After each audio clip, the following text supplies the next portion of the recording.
Peace, family. Shalom, shalom. This is Elder Yarah coming to you live this morning, man. December 24th. We're doing it bright and early this morning, man. I wanted to share some things, talk about a few things. I'm going to get right into it. Got some information to share. Uh, and this is for those who are looking for some edification, looking for some understanding, and just address some things. It ain't gonna be what you think. But shout out to Soul Vision Debate League, man. Shout out to all those who are listening this morning. Shout out to the family out there. For those of you who are traveling for the holidays, may the Most High keep His arms of protection around you and your family. For those of you who choose to celebrate this holiday, I hope the Most High gives you some wisdom and knowledge and understanding about that going forward in the future. But if you're doing, man, if you're just being around your family, it's always good to be around your family so you can enjoy your family in that as well. It's important these days. Enjoy your family. Enjoy your loved ones.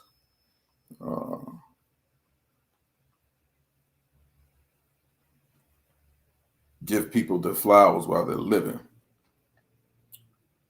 All right. Folks you haven't seen in a long time, family members, brothers, sisters, aunts, uncles.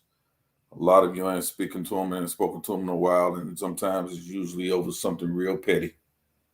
And you only realize that once they're dead and gone. So take this time to reflect on that.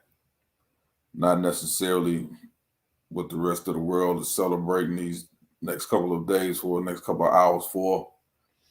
But you take the time personally,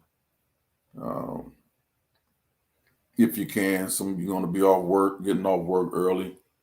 Don't have to go into work. Take this time to pour into your children, pour into your spouses. Use the time for that. So I'm going to get right into it. I'm going to do some Bible thumping today, just a little bit. I just want to set a precedence and a foundation for a few things that I'm going to be talking about. And I'm going to be coming from, I'm going to read 1 Corinthians 13. I'm going to be talking about black love, right? You guys see the title on the screen, on the ad, but I'm going to be talking about black love. So 1 Corinthians, for those of you who don't know, that's found in what most people refer to as the New Testament scriptures. So this is 1 Corinthians, or one of the Paul's writings, as I'll say it, as I'll put it. One of the Paul's writings in 1 Corinthians chapter 13. And I'm going to start at verse 1. And he's talking about love. So let's talk about that, right? It says, though I speak with the tongues of men and of angels and have not charity, which is love, I am become a sounding brass and a tinkling cymbal. Verse 2, he says, and though I have the gift of prophecy and understand all mysteries and all knowledge, and though I have all faith so that I could remove mountains and have not charity or love, I have nothing. Verse 3, and though I bestow all my goods to feed, and though I give my body to be burned and have not charity or have not love, it profiteth me nothing. 4. 1 Corinthians chapter 13, verse 4. It says, charity or love suffereth long and is kind. Charity or love envieth not. Charity or love vaunteth not itself. In other words, it takes no pride, or it doesn't puff itself up. It takes no pride in and of itself. And it's not puffed up. Verse 5, doth not behave itself unseemly, Love does not seek her own way. That's key there. Listen to how love is described, right? And Paul here in First Corinthians chapter 13 says that he can do all of these fantastic things, all of these spiritual things, all of these natural things, all of this talent that he has. He says, but he has not charity or love, he has nothing. And look at what verse 5 says, right? It says, it does not behave, or love does not behave itself unseemly, seeketh not her own way. Why does Paul describe love, this most important thing in the world that he says that he has or he needs to have? Why does he describe it as her? Right? And we can go into the Greek and how they use the pronouns and what it's actually saying. Is it really talking about a female, or is it really talking about a male when it talks about his and her? We can get into that. But it's a reason why he doesn't say it seeketh his own. He said it seeketh not her own. Why? Why is that? Because there's no greater love. What Paul is saying, there's no greater love than what a mother has for her children, or her mother or a woman has for her people, her family, herself. There's no greater love than a woman that you can express, that can be expressed, that doesn't come from a woman or a female. That is the power.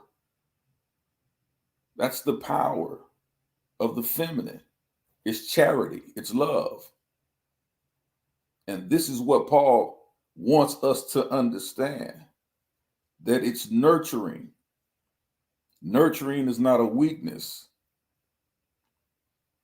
but it's a power. Love teaches. Love builds up. She encourages. She is faith. She is understanding.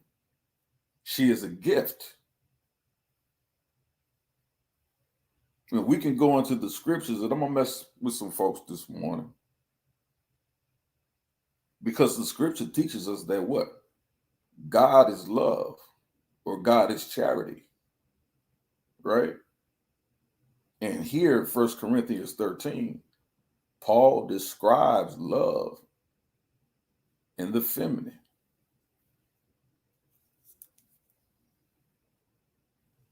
I'm not going to mess with y'all this morning, but I'm just reading. It says, and though I bestow all my goods to feed the poor, and though I give my body to be burned, and have not love, or have not her, it profiteth me nothing. Charity, her, suffereth long, and is kind. Charity, her, envieth not. Charity, her, vaunteth not herself. She is not puffed up. Charity, or love. Charity does not behave itself unseemly. Charity seeketh not her own. Charity is not easily provoked. Charity thinketh no evil. Charity rejoices not in iniquity, but she, charity, love, rejoices in truth. She, charity, her, beareth all things, believeth all things, not falling for the okie doke. That's not what it's saying. But in other words, she rather believe the good about you. Love seeks to see the good in you first. Believe in all things. Hopeth all things. She endureth all things. There's a strength in charity. There's a strength in love. There's a strength in her. This is what Paul says in verse 5. She seeketh not her own.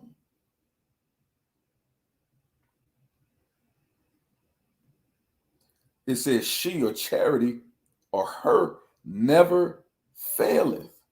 She never fails. She'll never let you down. But whether there be prophecies, they shall fail. All the spiritual stuff, that can fail you sometimes. The prophecies will fail you.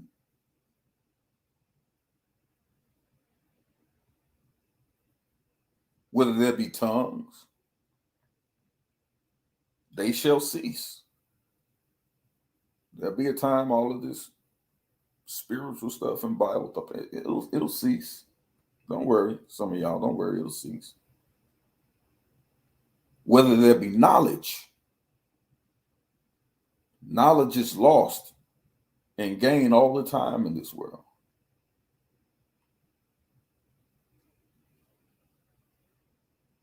It shall vanish away. It says, for we know in part and we prophesy in part. In other words, we don't know everything. But when that which is perfect is come, then that which is perfect is come, then that which is in part shall be done away. And Paul says, when I was a child, I spake as a child, and I understood as a child.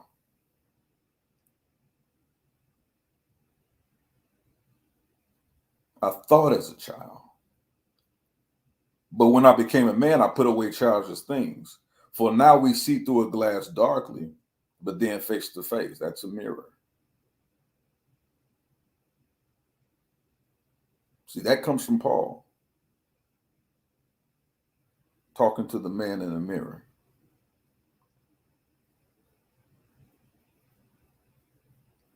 He says, for now we see through a glass darkly, but then face to face. And now I know in part, but then I shall know even as I also am known. And now about it, faith, hope, charity, which is love,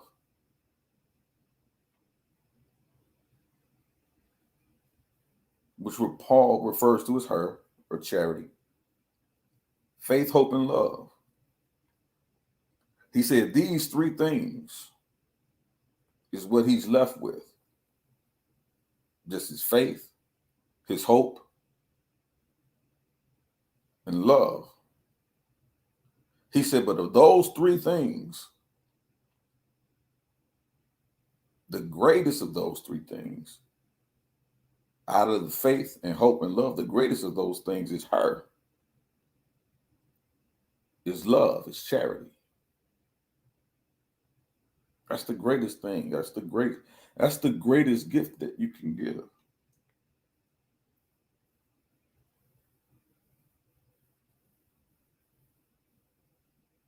That's the greatest gift. And Paul refers to that in verse 5, 1 Corinthians chapter 1, verse 5. He refers to charity and love as her. And he says it's the greatest thing that you can have, that you should seek to obtain. It's her.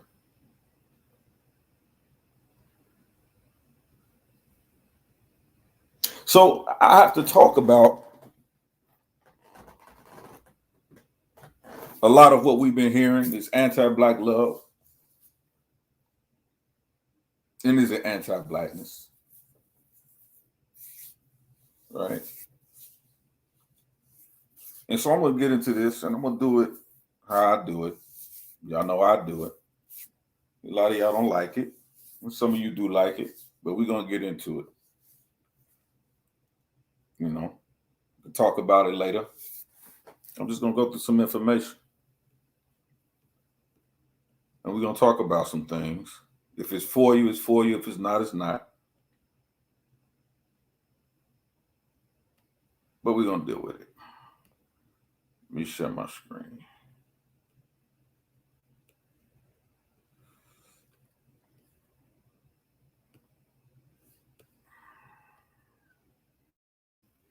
All right. We had that. Anti-black love is anti-blackness.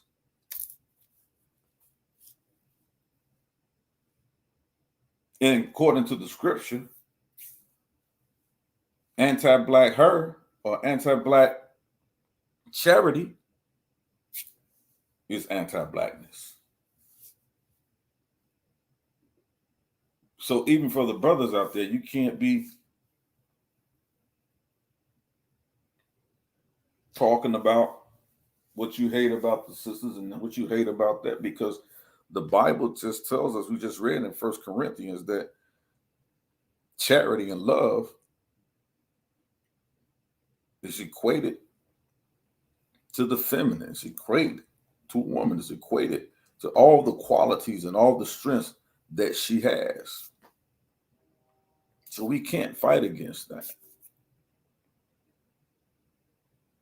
That's anti-blackness. That's anti-love. So, but I'm going to deal with some of these arguments that are floating around here. And y'all see the title. Y'all know what I'm doing here. Hashtag abort the lies. Y'all know what I'm doing. So, I mean, we ain't got to go into that. You already know what it is. You already know what it is. But I'm going to find some things for you guys really quickly. So let me get this set up right here real quick.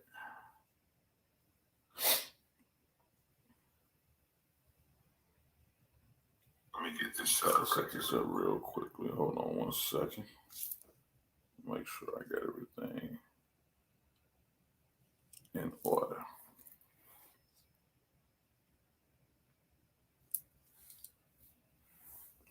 Let's talk about that. Shalom, shalom, shalom. Peace to your family. Let's deal with it.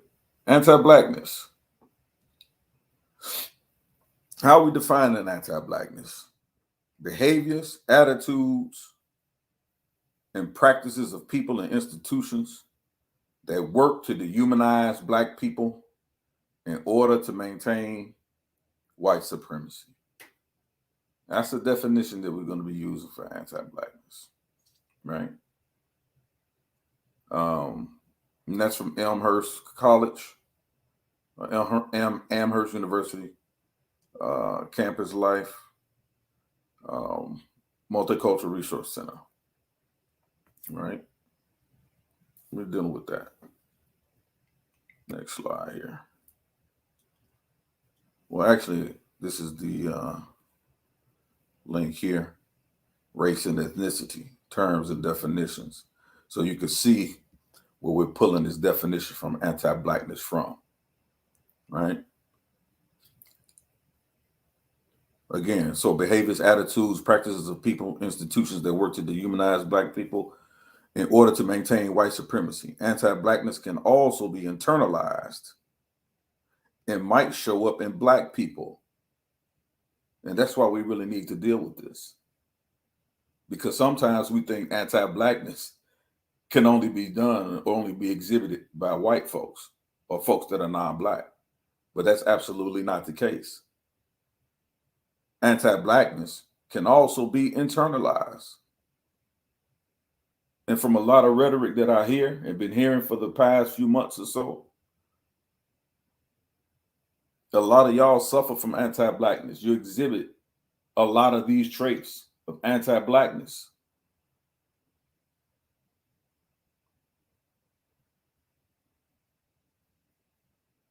And they show up in black people. They show up in the black community. How? In the form of colorism. In the form of colorism.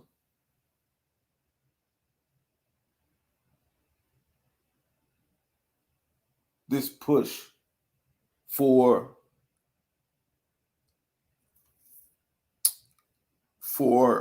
swirling to produce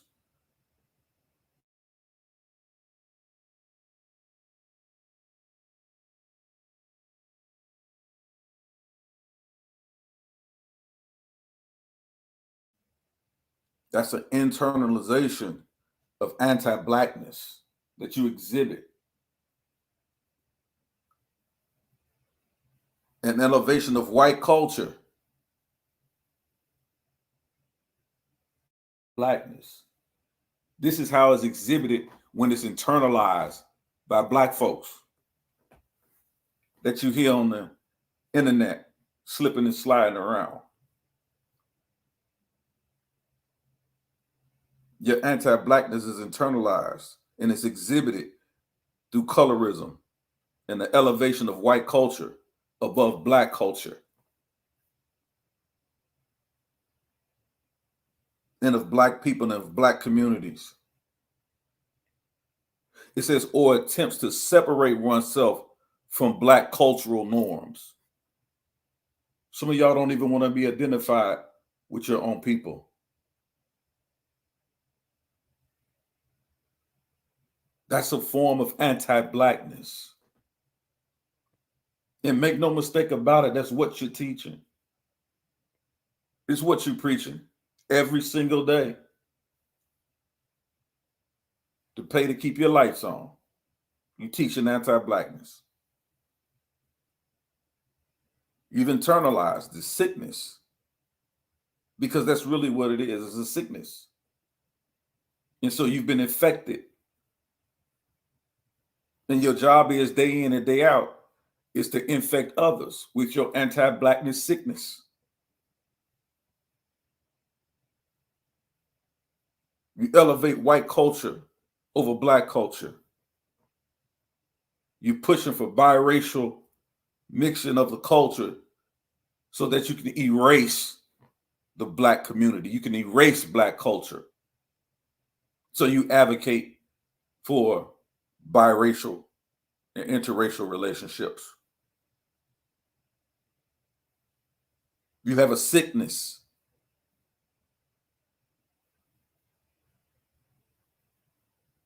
You attempt to separate yourself from black cultural norms. You don't even want to be identified with who you are.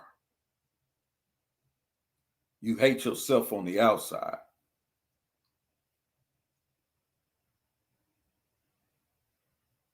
So what we hear is just an external expression of what's going on with you internally. It's anti-blackness. It's your sickness. It's your sickness.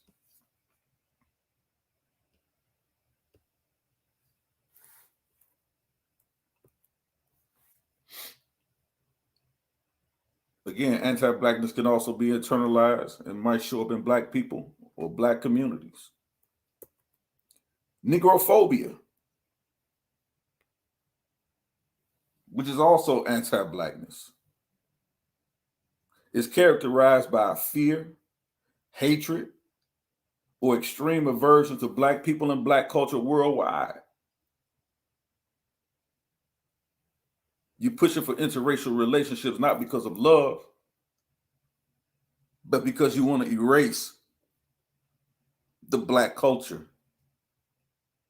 You want to erase who you are.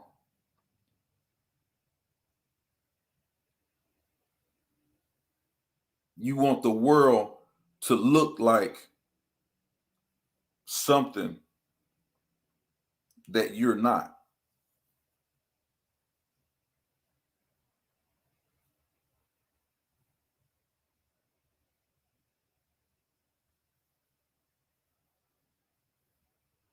Negrophobia is caused, among other factors, by racism, traumatic events and circumstances. Symptoms of this phobia and fear include, but are not limited to, the attribution of negative characteristics to blacks, the fear and strong dislike of black men. You have a sickness.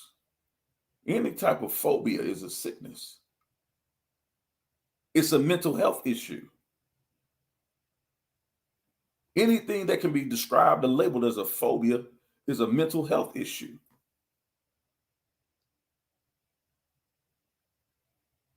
And one of the determining factors of negrophobia that you suffer from in your internalized anti-Blackness is the fear and strong dislike for Black men. When you want to hashtag abort, and you want to call them trash bag dusties and all that silly shit. You have a sickness. You have a mental disease. And really what you have is a hole in your soul. You're devoid of love of yourself. Because as much as you talk anti-Blackness, you're just as Black as they come on the outside.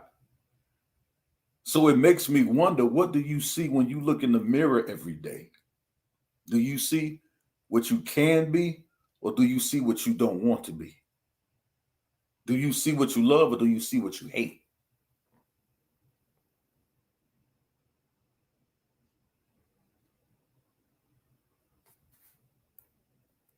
Let's continue. Let's talk. This is a New York Times article, November 23rd, 1970. And it says,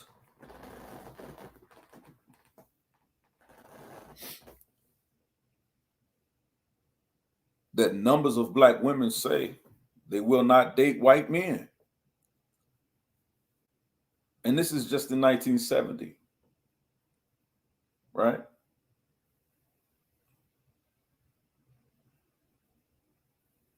40 years ago. It says, Black is a state of mind, not just a color, said Judith Bourne, a law student at New York University. Black people have to get together as Black people to work for their betterment. People you associate with tend to influence you, and you start to think not as Black, but as what is spoken as objective, but really isn't.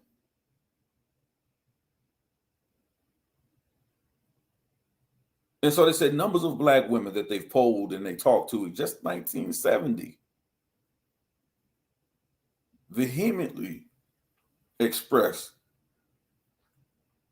that they wouldn't date white men. So what changed in those 40 years? What has changed? I'm gonna let y'all in on a little secret. Not much. That's still the majority sentiment of Black women today. They prefer to date and marry Black men. Not much has changed in the last 40 years since this article has been written. Not much has changed.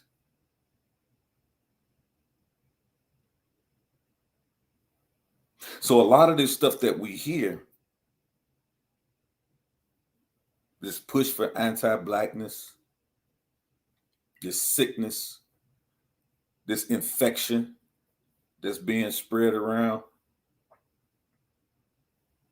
this doesn't go very far. It really has no life to it. It's not even a demographic for it, for this argument. It's not even a demographic for the argument. That's how insignificant it really is. It's really that not, it's really, it really carries no weight. It's all emotion and opinion. The way that it's being bought to particular groups of people. It's not much to it. Now, are we dismissing the fact that our sisters, our women, our mothers, our aunts, our daughters have gone through things, horrible things, mistreatment by the hands of black men? Absolutely not. We still need to address those issues constantly.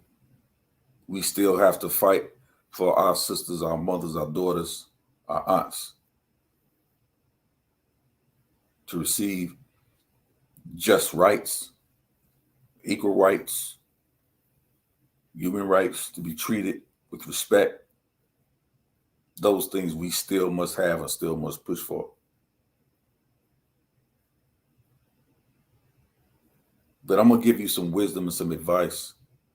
It won't come through vitriol. There is a universal law, people, that whatever you sow, you will reap more. See, you can't sow. Here's the concept, right? That most people don't really realize about the law of sowing and reaping, right? And this is a universal law. It's not just found in the Bible, but all ancient wisdoms and all teachings understand this. The law of sowing and reaping. We see this in nature. We see this expound exponentially in the universe constantly. The law of sowing and reaping. But here's the thing about sowing and reaping that most people miss, right? If you take an apple seed, or just any small seed, but let's stick with the apple seed. If you just take an apple seed, as small as you know that it, and you take that apple seed and you plant that apple seed, that's what you just sowed, right? You took an apple seed, you planted it. You just sowed that. It's what came from you. The concept is of sowing and reaping is that you should respect the return from what you sowed, whether it's good or bad. Expect a return on it. But the thing is that if you sow good, or if you sow one apple seed, you're not just going to get one apple to come back to you. You're going to get a whole apple tree. From one seed sown, you're going to reap more than what you sowed. That's the real concept. So just as you sow something negatively in the universe, and words have power. The scripture tells us life and death lies in the power of the tongue. So if you sowing death, hashtag abort, if you're sowing that seed, the law of the universe, universal law says that if you sow that one seed, that it'll come back to you exponentially. Then watch this. When you sow an apple seed, you don't get an orange tree, you get an apple tree. So if you're sowing hashtag abort the male seed, what do you think is coming back to you?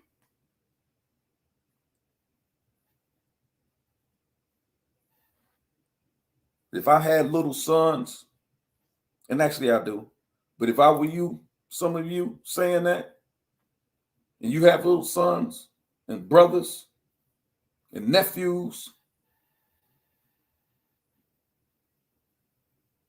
that's the last seed that I would be sowing in the universe. Because you're sowing death. You're sowing extinction. You're sowing erasure of a species, and you think that that won't come back on you? That's a universal law. That's not even, that's just not found in the Bible. That's a universal teaching. Before a Bible was even written,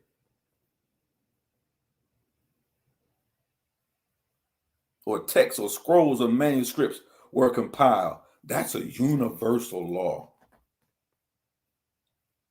For all of you who are allowing that power to go out of your mouth and into the universe.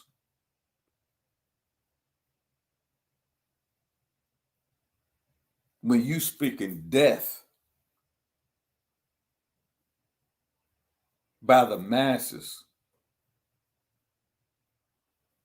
and some of you wonder why you deal with the health issues that you're dealing with unexpectedly.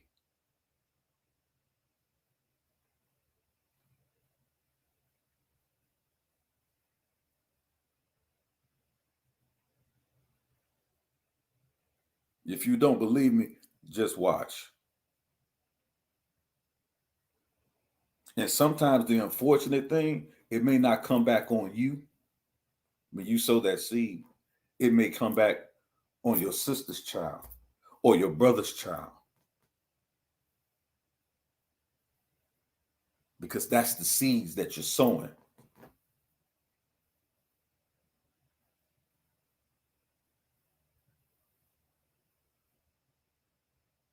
But not much has changed. And we want to show that. Just in 1970, black women say they wouldn't date white men. That's just in 1970.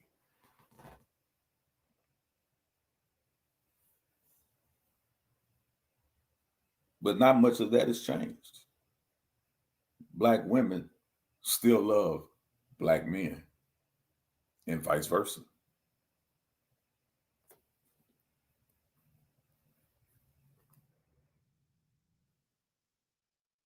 Let's get into this article a little bit. Numbers of black women say they will not date white men by Enid Nimi, November 23rd, 1970. A clearly enunciated challenge to the desirability of interracial relationships, particularly dating and marriage, is being voiced more loudly today by a number of committed black women. Most of them young and with a strong sense of identity are women who reject a melting pot concept still considered desirable by others. They say it is important that members of the black community remain united. Interracial relationships tend to militate against that unity. They are increasingly aware of their own worth, beauty, and ability to contribute to the future of their race. There is a numerical preponderance of black females to black males. There is a substantially stronger feeling about black men dating white women. Although most of the women who reject interracial dating and marriage think it should apply equally to both sexes. This is 1970. So these arguments and things that we hear are nothing new, but this is what I'm saying. Not much has changed in 40 years. This is what I mean about the space that you think you're living in, what some of you call a movement. You ain't moved in 40 years. This is what I'm talking about, people. You ain't moved in 40 years.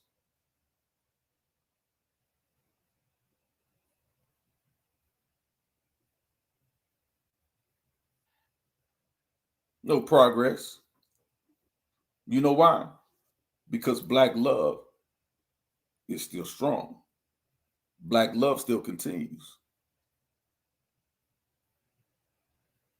Because these women understood that black love is also anti-blackness.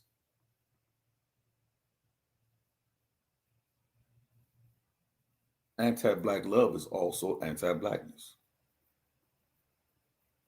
They understood that 40 years ago. So not much has changed. Not much has changed.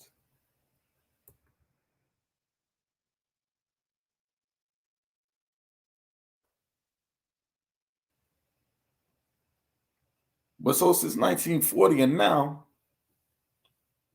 what has changed? Right? You see George Bush and Michael Dukakis here. Dukakis.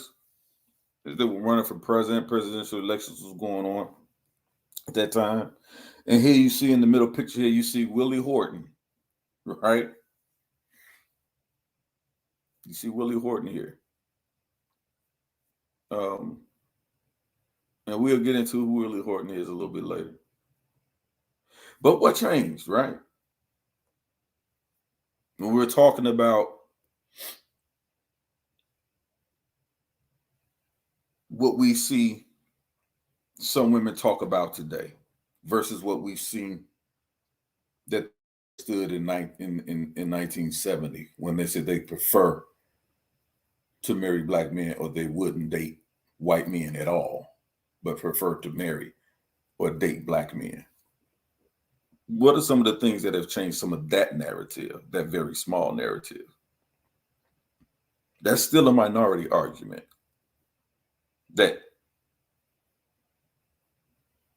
black women could be better off with white men. It's a very small narrative. Not it. It really holds no weight, honestly. But let's get into it, right? So what do we see from then until now? Mass disappearance of black men, just mass disappearances, right? Men unaccounted for, right? Incarceration of black men, right? Willie Horton is the gentleman here in the middle. We see welfare reform, Roe versus Wade, and white adjacency.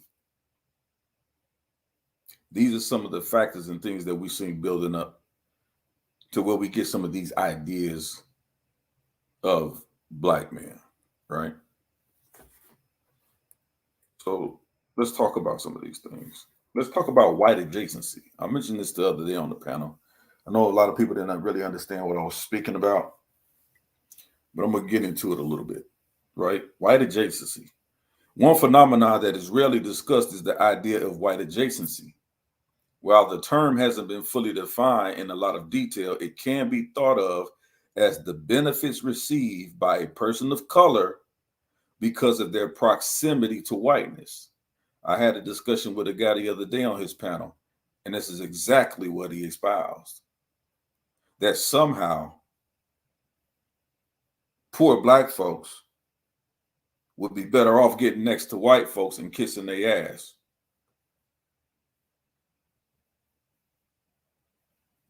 So he brings up all these examples of black folks who've quote unquote fared well for themselves because of white adjacency. And so they were able to benefit from white folks' white privilege because they married a white woman or they had a friend who was white. So they were basically able to benefit from their white privilege. And so, you know, black folks and black men who are disenfranchised in this country should probably do the same, engage in this phenomenon of white adjacency. You know, that was kind of the level of thinking, right? And this is what I mean by we have people talking to you daily, day in and day out, and day in and day out, and giving you misinformation and poor understanding about really what's going on in the world.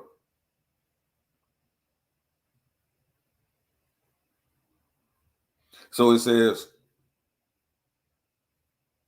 white adjacency, while the term hasn't been fully defined in a lot of detail, it can be thought of as the benefits received by a person of color because of their proximity to whiteness. Sometimes the benefits received are unbeknownst to the individual on the receiving end, and other times. Individuals actively seek these benefits through changing their appearance. You want to look white. You want to talk white. You know, when you are doing your show, you call yourself putting on your professional voice and, you start talking all nasally and talking through your nose. trying to sound like them. Look like you're bleaching your skin, or you got, extra lighter color foundation on, or whatever you're doing to yourself, doing the Sammy Sosa.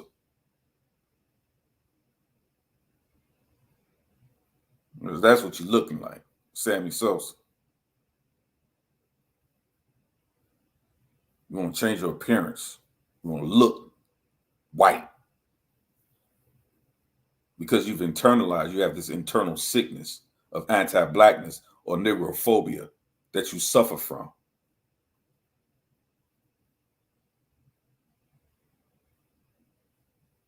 So you change your appearance, even your mannerisms.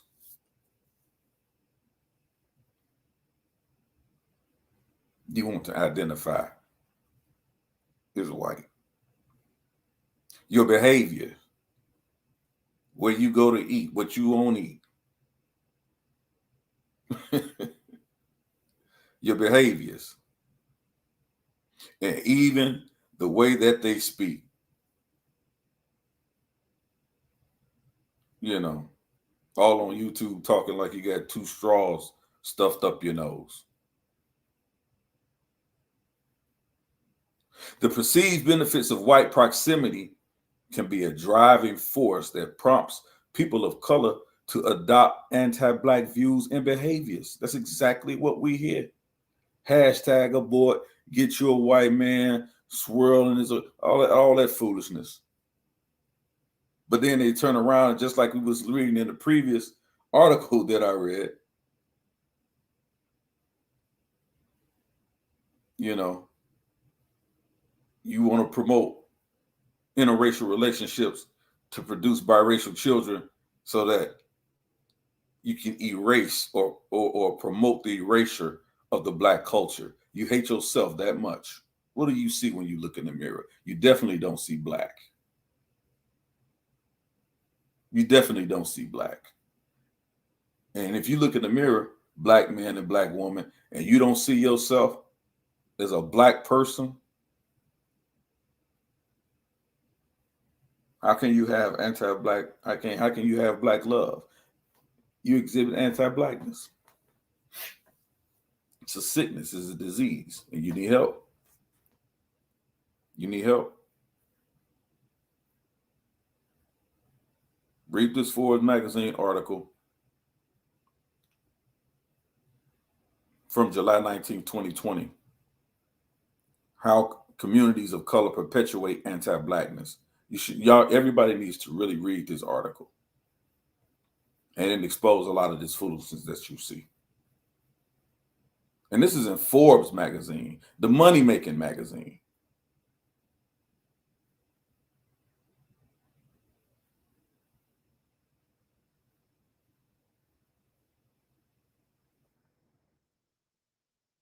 Let's talk about white men and the sexual fetishization of black women. Because some of y'all trying to tell our sisters that white men is the better option for them.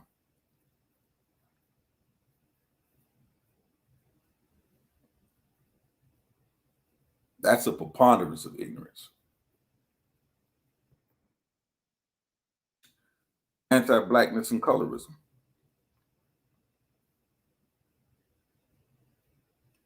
We just read and went through that. A lot of you suffer from negrophobia. But let's really talk about what the numbers say, right? Let's really get into it.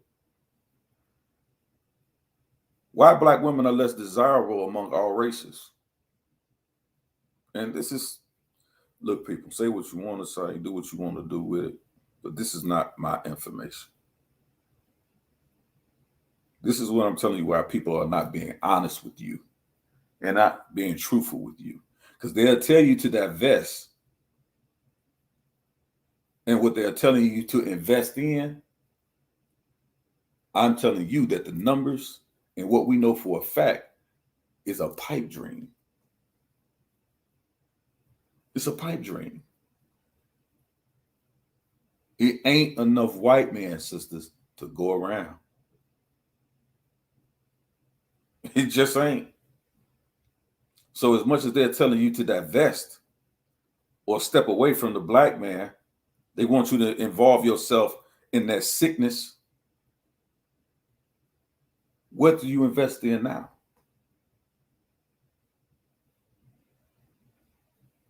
You want to say, "Oh, I'm gonna invest in myself." I'm gonna invest in me.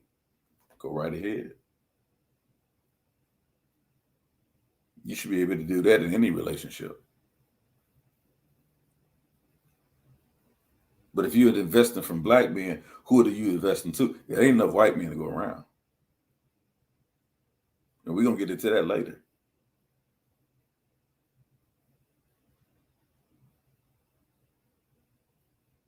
Surely you're not talking about Asians, and surely you're not talking about white Hispanics. Surely you're not addressing nothing. Surely you're not talking about, Chinese. Surely you're not talking about those groups of people. But watch this. It says, trends show that most successful black men have white or multiracial partners. The idea drives home the point that a white or fair to racially ambiguous woman elevates a man's status or represents a more refined woman. Coupled with the harmful representations of darker women on the big screen as sassy and full of drama, while black women cast as love interests in movies are usually the multiracial women who have Eurocentric features. And see, this is the problem that we have as well with our black men, right? We have to start seeing again and understanding the value of our women. Y'all thought I was going to go somewhere else with that, didn't you? But this is about black men. We have to start with valuing our women and understanding that we need them just as much as they need us. We have to have that mutual level of respect, that mutual level of wantonness, and it's there. But we have black men as well who suffer from this white adjacency. We see it here. This thing is rampant in our community, right? To a degree of those who, quote unquote, find themselves more successful, they look at color or the color of a woman to aid their image of success. And then we have black women who are looking for color or black or white men to aid their image or level of success. But it's all a sickness. It's a disease. It's a mental disease that you're suffering from. When we can only equate success and purity of life with white folks.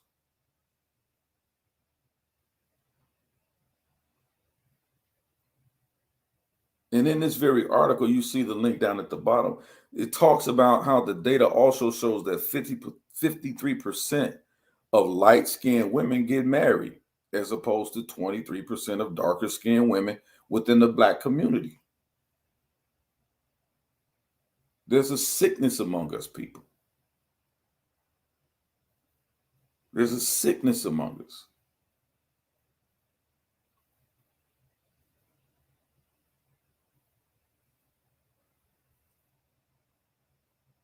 These issues of colorism, multiracial women who have Eurocentric features.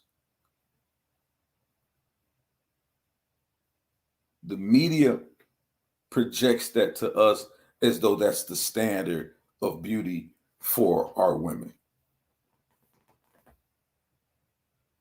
And if we don't push back against these narratives, it destroys all of us.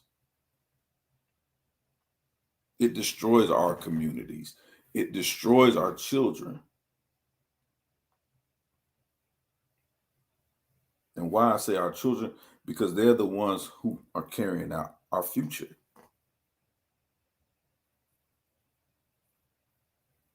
So we have to see everything what's going on here. Why dark-skinned black girls like me are getting married. That's the title of this article by Dr. Margaret Hunter, right? Who teaches sociology at Oakland's Mills College and has studied the relationship between marriage and colorism for over 2 decades.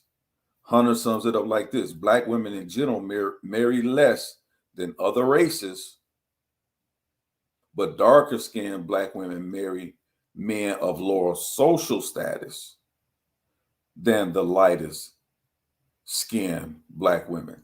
So Black women, even because of this colorism they have to deal with, that's perpetuated by men in relationships, they have to deal with 2 levels of discrimination, right? Because of the darker skin, and then because of the darker skin, they marry not only into where they're involved in situations in their community where they may not even find a husband, or they're not looked for to be married because of their complexion, but they also have to marry when they do in a lower social status because of the skin color. How ridiculous is that? And see, this is why Black men, we can't get angry when Black women feel disenfranchised, or they're saying we're tired of fighting for people who don't want us. The statistics show that. They don't. Y'all don't. 53% of light-skinned women get married as opposed to 23% of darker-skinned women within the Black community. It's from a 2019 article.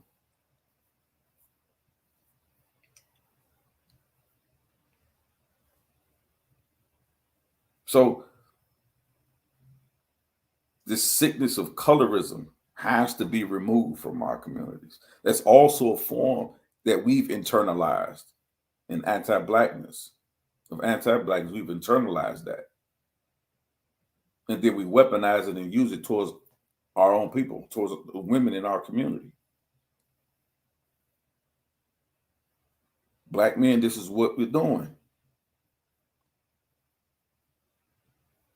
So when they make the argument and say they don't want us, Black men don't want us, that's what the data is showing. So we have to look at both sides of this argument, because we have to understand how we got to where we got in just a span of 40 years.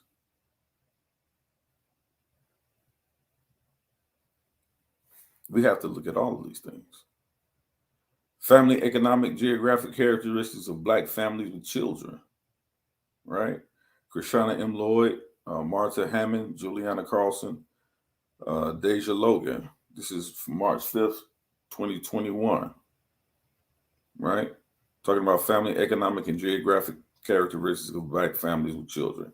It says, married Black men's opinion as to why Black women are disproportionately single, qualitative study. 41% of interracial marriages, this is from their argument, listen to me clearly, people, 41%, 41% of interracial marriages end in divorce,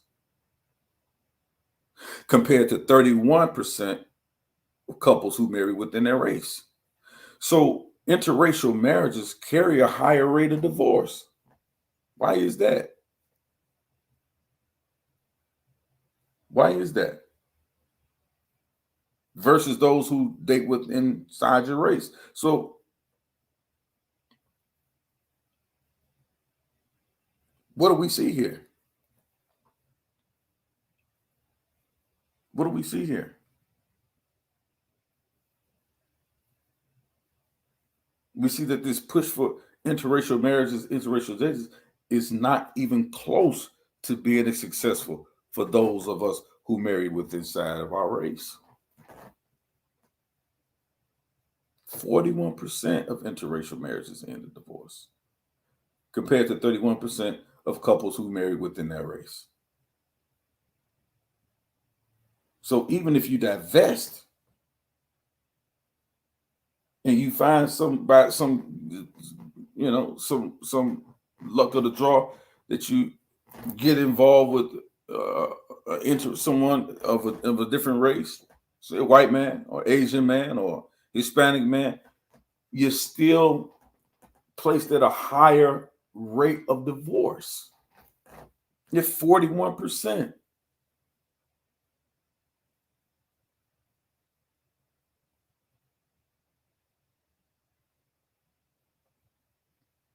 So you're still failing. But you wanted the best from the black man just to fail?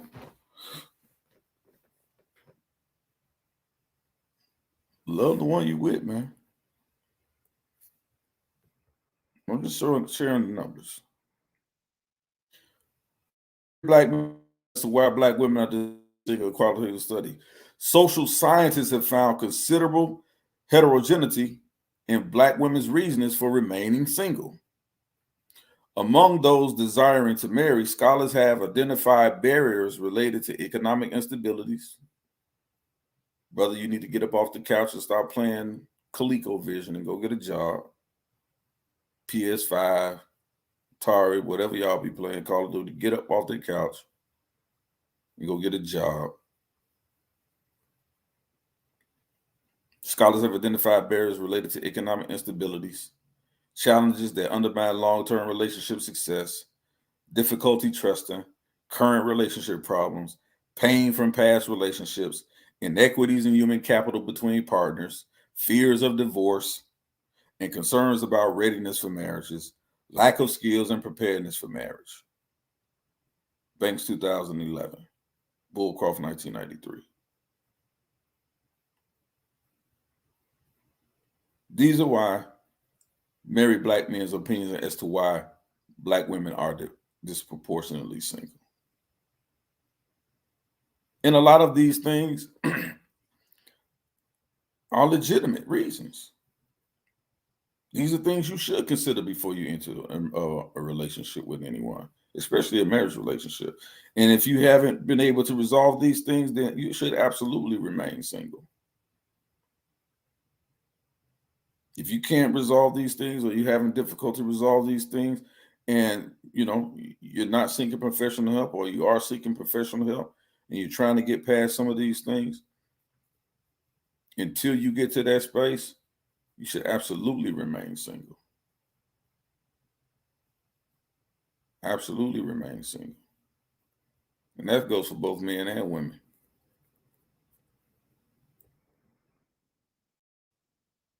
Other work suggests that some women are happy to remain unmarried, given their uncertainties about the permanency of marriage or their desire to concentrate on their personal lives, education, jobs, and personal responsibilities, parenting. It says Boyd Franklin and Franklin have counseled Black women in clinical studies on these issues. They have noted that Black women are frequently provided with conflicting messages about intimate relationships by elders in their families and communities. In other words, you're getting bad advice because most of your elders aren't men, ladies. Most of your elders are older women, or they're your sisters, not necessarily your biological sisters, but in your friendship circles, and you're getting bad advice.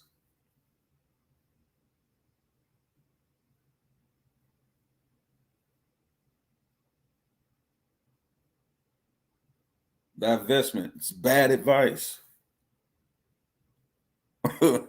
It's bad advice, man. Horrible. Horrible. It's bad advice. And so you're getting conflicting messages about intimate relationships by elders in your family and in your community. Sometimes, look, folks will tell you a lot of times stay away from a man because they can't keep one. And y'all don't think that's true. A lot of y'all know it to be true. Even if you don't want to act like you know it. While you on these Facebook pages and YouTube pages, you want to act like you don't know that. But you know it. A lot of them miserable because they can't keep a man themselves. And brothers get the same thing. Men get a lot of bad advice in relationships from other men. A lot of bad advice. And that's why they still single. Or they always feel like, you know, they being taken advantage of. A lot of bad advice. It says Boyd and Franklin have counseled black women in clinical settings on these issues. They know that black women are frequently provided with conflicting messages, intimate relationships by elders and families and communities. Boyd and Franklin wrote, one is the message of independence. God bless the child who has her own, with its implication that black men cannot be trusted to stay with and provide for women. The other is a message that a woman's utmost goal is to find a black man who will take care of her. Both of those things is bad advice. If your ultimate goal is to find a black man or any who would just simply take care of you, that's poor advice. I'm gonna tell you, like I tell my daughters, learn how to get it for yourself, and then get it for yourself.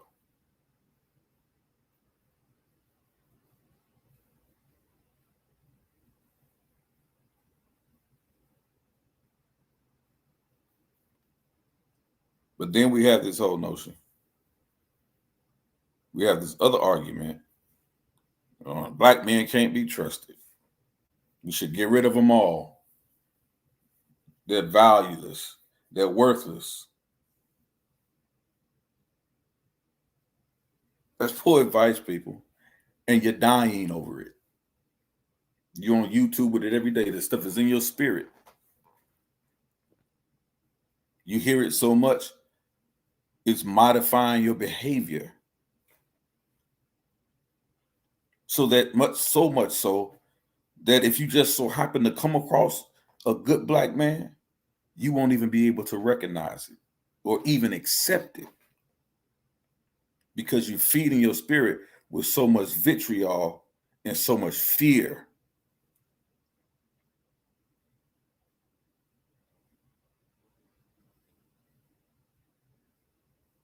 That you wouldn't know a good black man when you see one. It just you won't be able to deal with it. And people don't like it, but it is what it is. Y'all get a lot of bad advice, both men and women, when it comes to relationships. Pew Research Center, this is March 24th, 2021. Facts about the U.S. black population. More than a third of black people live in households headed by married couples. More than a third?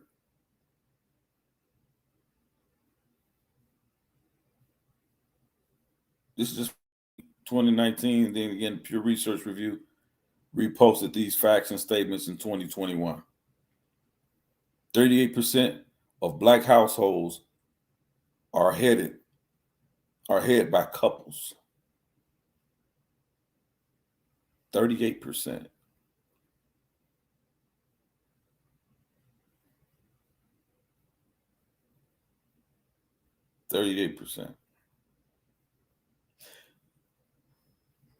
A lot of y'all narratives don't stand up against these stats, against these statistics and information.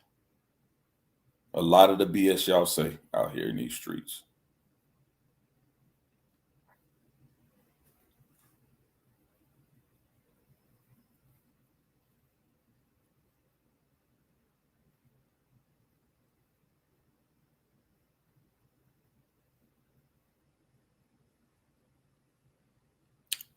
Let's look at it. Chapter 1 overview. Pew Research Center. You see it. This is from 2012, 2012.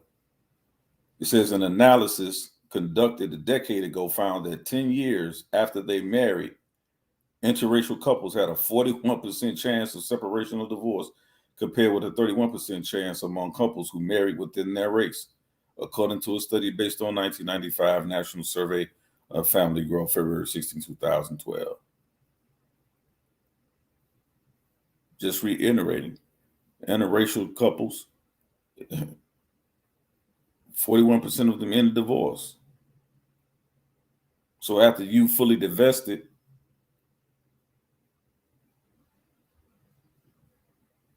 you're out of the,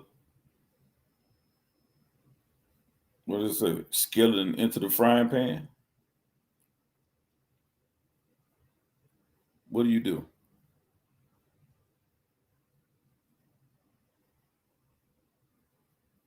It's poor to tell someone to give them advice to divest, but they have no roadmap where to go, but a path of hatred, and fear.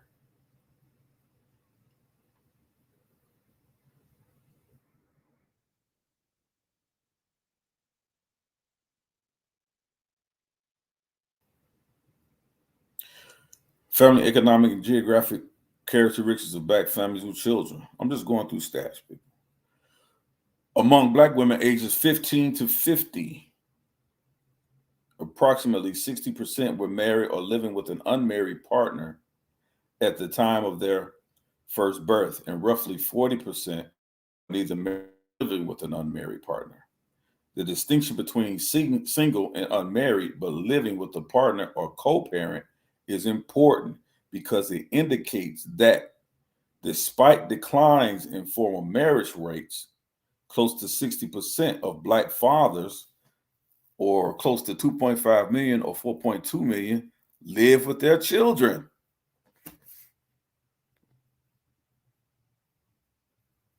So when folks talking about black fathers don't take care of the children, they're not around their children, they're not in their children's lives, it's a lie.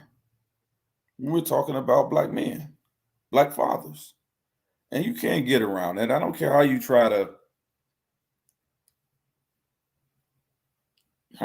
to skew what the information is saying. When you go into this study from the Family Economic and Geographic Characteristic of Black Families with Children, this is exactly what it's saying, and it's not left open to your interpretation.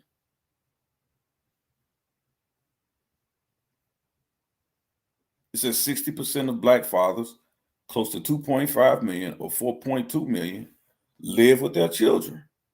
A fact often in contrast with public perceptions of black men with children.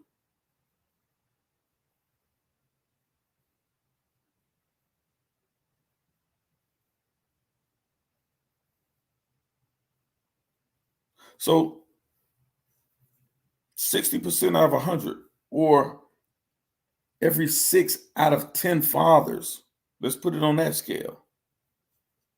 Every 6 out of 10 fathers live in the same household with their children. So they are present. They are present. And this says living in the home with them, not stopping by, not popping in on the weekends or birthdays or holidays, you know, Christmas. You ain't seen daddy all year, but you might see him today, maybe tomorrow, maybe the day after. No, but these are men that are in the home, black men, black fathers that are in the home. And this is it's a fact that is often in contrast with public perception of black men with children. So when you say fathers are not in the home, or when you say a majority, or when you say most men aren't in the home, that's a lie. It's a lie. The stats don't add up. It doesn't agree with you.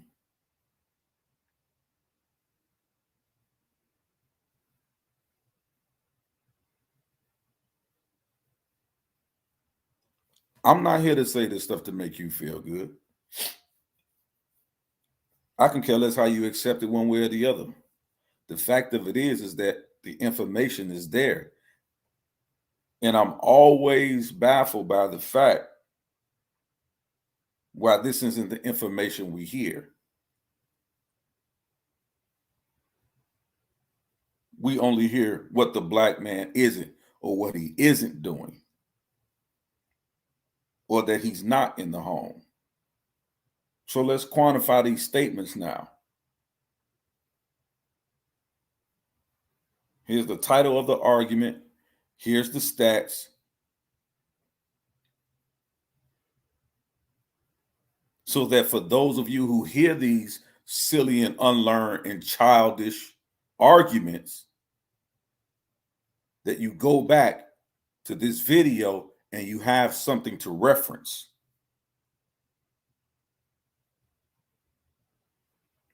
And that's exactly what I'm talking about, right? Because as many as people want to go against these statistics, I guarantee you, most of them got a man at home somewhere. He's sitting in your closet, or he been sitting on your couch all week. And you fixing him his macaroni and cheese and bacon, whatever you feeding him. It's either that or you don't want a man. So none of this matters. Because some of you don't want a man for more reasons than just a headache. You have no intimate desire for a man. That's your preference.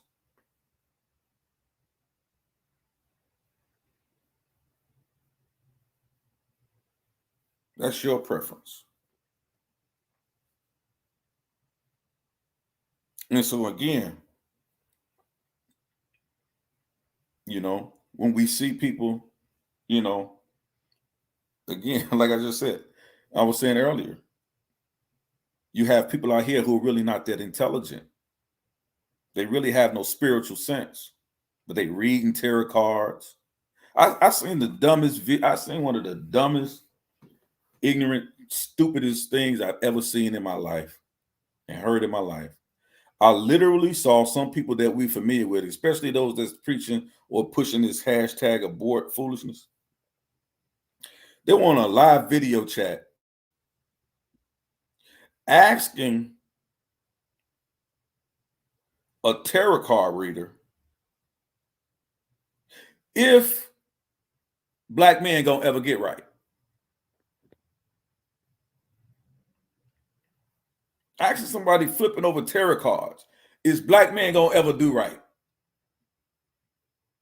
I mean, the most ridiculous thing I have ever heard in my life. I mean, and these are the questions that they're asking, clearly to support an agenda. So you want to tie psychic to the black men not being worth nothing.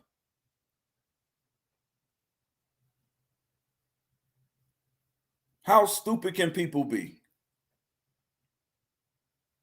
How stupid can you be?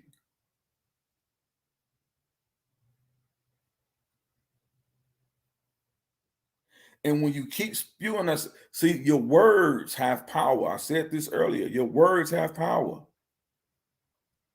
The scripture tells us life and death lies within the power of the tongue. Keep pushing death and destruction and abort. Keep sowing that seed. Just don't have no questions when the little black males and the little black boys around you and your family that are close and dear to you start to die off prematurely.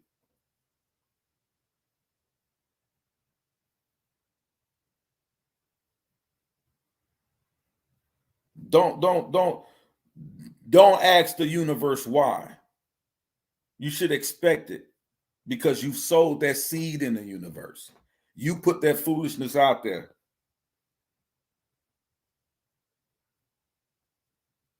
So keep planting those seeds of hashtag abort.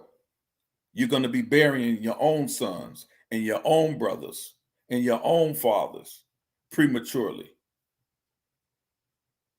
Keep putting that out there.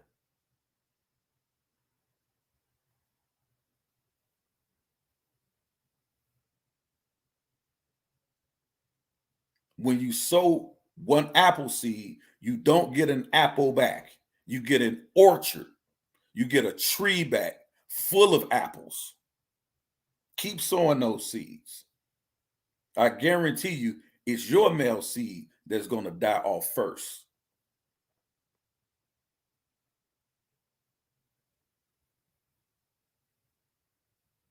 Ask your tarot card reader about that. What happens when you put negativity out in the universe? Damn devils. Asking the tarot card reader, is black men going to ever get right? Is this what you're getting your information from? Is this your source of information? The tarot card readers? Morons, man. Let me stop. I'm not even trying to do that. But this is ridiculous. This is what's happening. This is what's happening.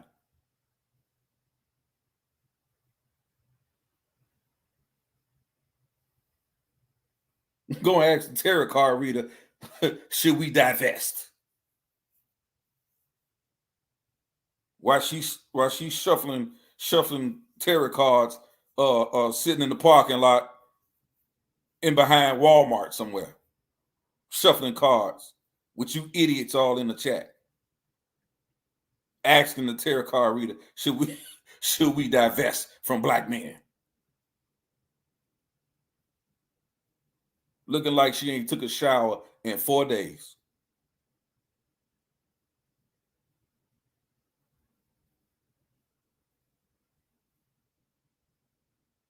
Come on, people. Y'all got to do better than that. Y'all got to do better than that.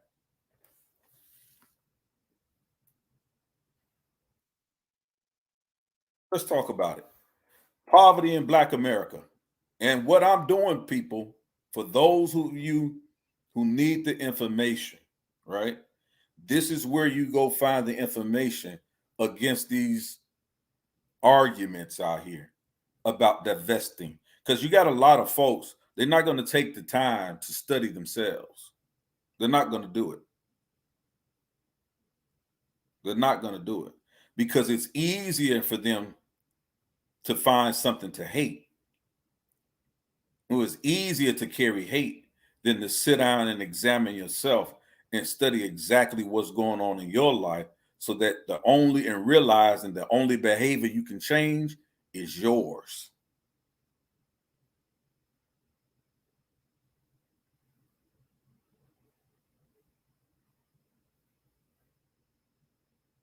That's it.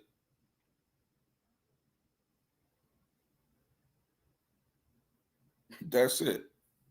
So poverty in Black America. This is from Black Demographics, established 2007.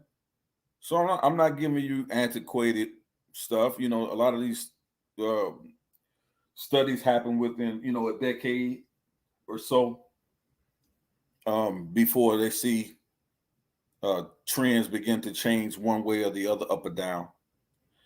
But in this study here, it talks about only 7% of black married couples and families live in poverty. Only 7% of black married couples live in poverty.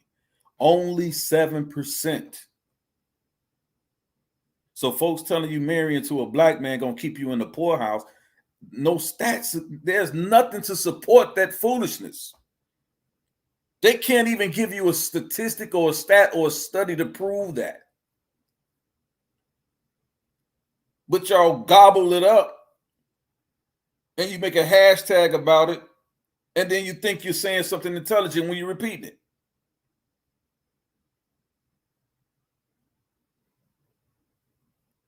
This stuff is completely ridiculous and it's out of order and it's a bad look for the men that support it and the women that support it.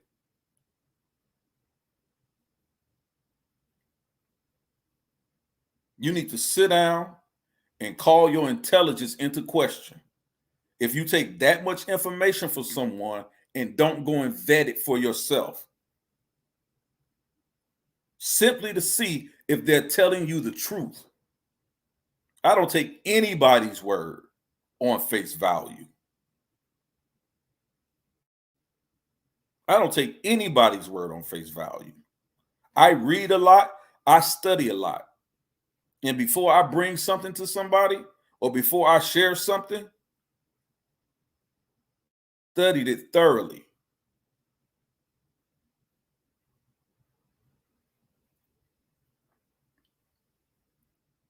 So if you go to Poverty in Black America, Black Demographics, 2007, this was established, this research group, Black Demographics. If you go to blackdemographics.com household/poverty, it'll tell you only 7% of Black married couples, families, live in poverty. So whereas this, if you marry a Black man, all you're going to do is live in poverty. There's no statistics to support that lie. You're nothing but a liar when you say stuff with no evidence to support it. And I'm some of you, and you only come on two sides of the coin. Either your reading comprehension is poor, you can't read well, or you just an outright liar. And you're only one of the two. And so half your fishbowl are liars, and the other half are just silly.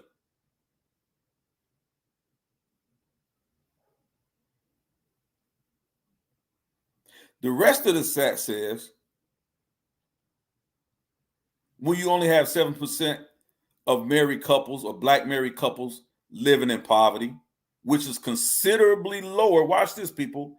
Considerably lower than the 31% of Black families headed by single women who live below the poverty level. So this stat, you're telling me that I have the Black women who are married to Black men live much better lives than single Black women? That's what it says. That's what the statistics show us. It's not my opinion.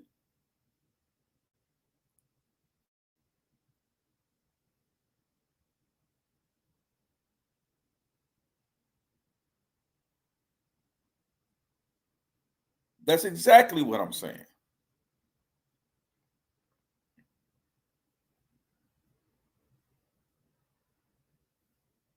Right? And so again, when you're dealing with people, when you're dealing with people who don't really understand how to read statistics and how to read these demographics, they'll give you a stat that has nothing to do with the argument.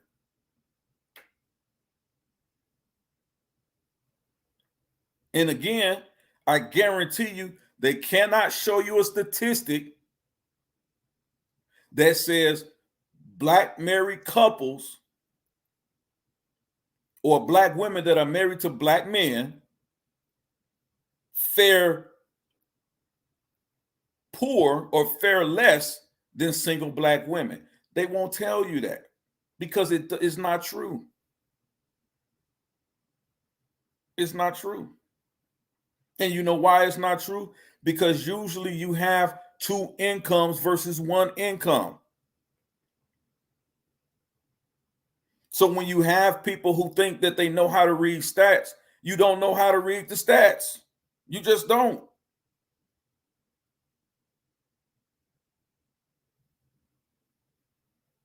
And that is why. Two incomes are better than one. How simple, how more simple of that, how more simplistic can you get with that understanding? Two incomes are better than one.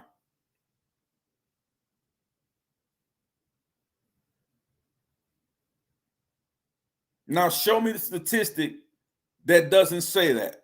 or goes against what I just said, that two incomes in the household are not better than one. And if you have a single mother in the home, she only has one income. If you have a married couple in the home, you have two incomes usually. Most of the time, you have two incomes.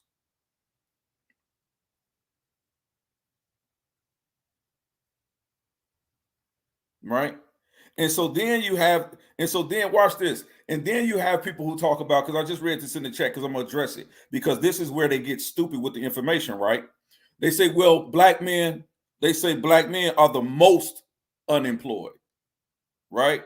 But when they're talking about the black men that are most unemployed, the largest demographic of unemployed black men aren't married. You see how they can't internalize and comprehend information? And then that demographic starts from the ages of 18 to 25. Those they aren't married. And so when you look at that information and say most black men are unemployed from ages from 18 to 25, they're not. And that's the statistics that usually they draw from when they talk about high unemployment rates among black men. But it's a lack of understanding and reading comprehension. It fails them every time. It fails them every time. This is what I mean, people, by why you have to do your own research. See, if I didn't do my own research, I would fall for a lot of this stuff that these people say too. Because I just made the statement when I read the statistic, the first thing they say, oh, look, you can't use that statistic. You got to go over here to Brookings because Brookings says something different. Brookings said they're looking at a completely different age group. When you talk about black unemployed men, the highest rated group, a study group of black men are from the ages of 18 to 25. And they are not married. So when you say 7% of black families, right, live in the poverty line, which is considerably lower than 31% of single black head of households, that's a fact. That's a fact. This is what I mean. People don't know how to comprehend what they're reading. And once you challenge them on it and pushing back on it, all they can say is this: no, it isn't. No, it isn't. No, it isn't. That's not, I tell people in the debate league all the time, that's not a rebuttal. Simply saying, no, it isn't.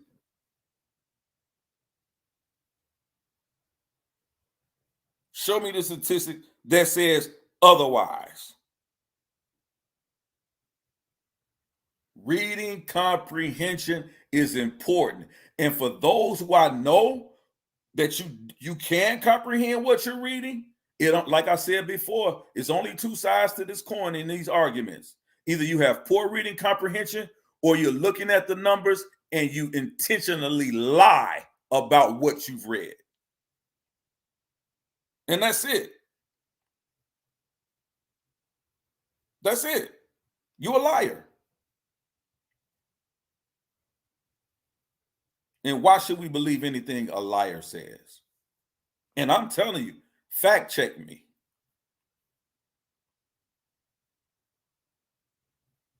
Fact check me.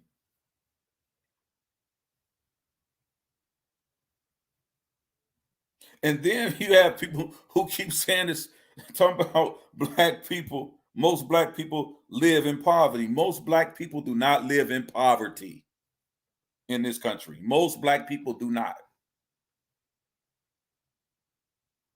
Certain age groups and certain groups have higher risk of living in poverty. And those higher groups are not black men, but they're black single mothers. Those are your highest groups of people, of black people in America, in the black community, who live at or below the poverty rate. Single black mothers. This is why, and I heard somebody try to misconstrue this information as if um, black women were so prized or so intelligent, more so than black men, that this is why Goldman Sachs invested in black women, because they were more viable candidates to invest in than black men. If you read the Goldman Sachs study that they put out before they issued the money and why they issued the money, it had nothing to do with that. What they said was that is a wealth disparity. There's a wealth gap, that black women are in danger of living at or below the poverty level for more generations to come. And so because of this, Goldman Sachs said, we're going to put an infusion of cash into this demographic of people so that they can come up out of poverty, not because they felt that they were better to invest in than black men, but that was the lie that was being told. You understand what I'm saying? So shout out to Goldman Sachs for understanding how to comprehend the information properly. How to comprehend the information properly. And if you look on those boards of the people who will put together, it will have, you had black women, black men, white women, white men, looking at the statistics and saying, listen, we need to help single black mothers who are living at or below the poverty, right? And this perpetuating cycle of poverty that they're in. Not one article, one sentence stated that they were infusing this cash into black single mothers because they were valued more than black men. But see, they'll tell you and twist that lie. You understand what I'm saying? They'll tell you, that's the lie that they'll tell you. That nobody cares about black men, so they're not giving them no money because they know y'all ain't gonna do nothing with it. The article never says that, not one bit. It says y'all need more help. That's what their study showed. That you needed more help. You understand what I'm saying? And then you'll turn around to people and somebody said black men are creating more single moms. No, they're not. No, they're not. Listen, you can't have it both ways.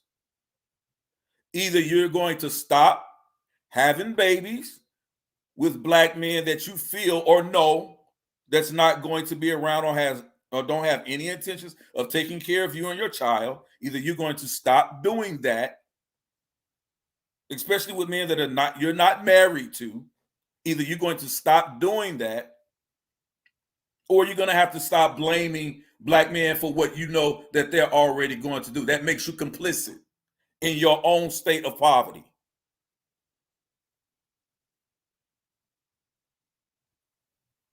You're complicit.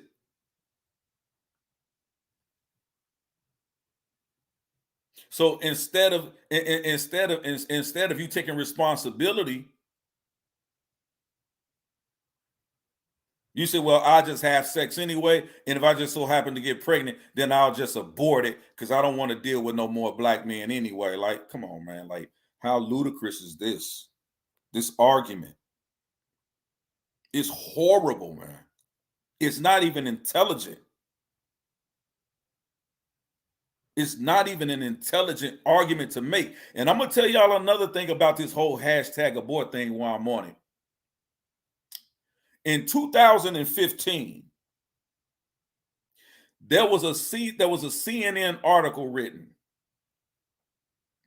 and the BBC actually broadcasted as well. But there was a 2015 article, I believe it was I believe CNN carried it. They talked about it. And it talks about this white woman. It gave a scenario about a white woman who was on an airplane. And she was about, I think she was about a few weeks pregnant, right? And this white woman, this is from a 2015 article, CNN carried it. It was on the BBC from 2015. She was on an airplane, this white woman. She was pregnant, a few weeks pregnant, and she had an encounter, so the article stated. She had an encounter with a white man. This white man whispered into her ear while she was on the plane some very insulting and degrading remarks. He made some sexual advances toward the woman. And the woman was really disturbed by it, and as well, she should have been upset. And when the woman, this white woman, who was about a few weeks pregnant on this airplane, when she hailed the stewardess to get some help, she was told that to relax, it was okay, and they would handle the situation. The woman goes on to say, instead of the stewardess having her move to another seat, right? They approached the gentleman and offer him a seat in first class. Right? And so because of this, this woman was highly offended. And in this article in 2015, this is what she said. After my experience and after being treated that way, I am afraid to bring a male child into this world because I wouldn't want him to turn out to be a sexist, to be a misogynist, and to treat women this way that I've just been treated with no regard by the men on this plane. So I'm going to abort this male child. That was a 2015 article written by some white woman on a plane being sexually and verbally assaulted by a white man. Now, when the BBC reached out to this woman about this article and the things that she said about her abort comment, you know what they found out? That it never happened. It was a hoax. It never happened. So then you circle back around and you got some super intelligent or forward-thinking person, so y'all think, comes out with this big thing, let's hashtag abort. But when y'all don't research and y'all don't understand things, you just take people on face value because it's easier for you to follow that degrading narrative out of your hurt and out of your pain. That's a legitimate pain. Because some silly Negro that did you wrong.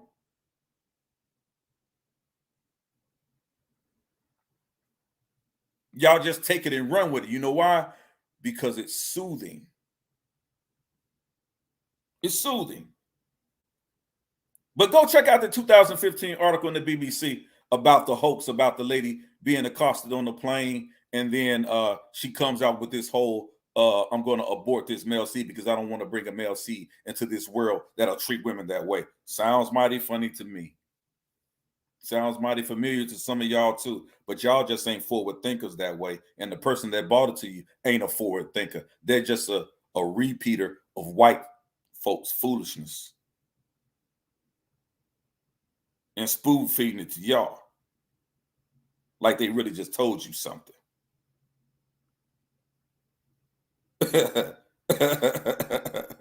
Yeah. Yeah. Yeah. Y'all got to think. Y'all have to think. Some of y'all don't really understand this whole foolishness, right? About aborting the male seed, right? The black male seed specifically. This is something that has been practiced already. The Malthusian Y'all go study the Malthusian theory. Go study Malthusian. They've practiced this in China. When they felt like they needed more production and more men of war, they felt like men were more important than women. So they limited the number of children that the Chinese could have, especially when it comes to the female seed that they were aborting, hashtag aborting the Chinese females. Right? This has already been done, people. This is what I'm telling y'all. Y'all not really thinking for yourselves. This has already been done. Right? So when they were aborting the Chinese females, if you had 2 children, that would be your limit, 2 boys. If you got pregnant the 3rd time, and if it was a girl, they would have you aborted. Or some people would just, they would, if they had a male seed and then the second child would be found out the second child would be a girl, they would just abort it because they found no value in females in Chinese culture. It's called Malthusian practice, Malthusian theory. Do you know what they found out years later and now? This is what I mean about how people don't lead y'all in the proper direction. You know what they found out? Now all those men ain't got Chinese people to marry. They don't have any Chinese women to marry. They can't even further their own race. And then their population begin to age out. So they got a bunch of old men and a bunch of young guys, but no women. But no women. So you know what they're doing to fix that? You know what they finally had to come to the grips with and have to fix that, because now they have to increase their population because their population is not growing because it's dying off. So you know what they had to do? The Chinese, they started invading Africa. Y'all think they're in Africa just for land and the resources. No, the resources that they're after are those unprotected African sisters in those countries, so that they can continue their population, increase their population growth in China. That's why they're there. That's why they're there. Shout out to you, Mongol slave. That's why they're there.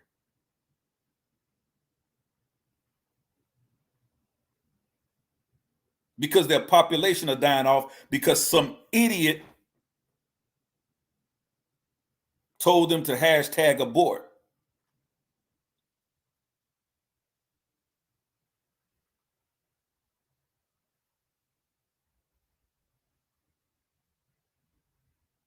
And so now what you see in China, now what you see in Africa, is you see an exponential explosion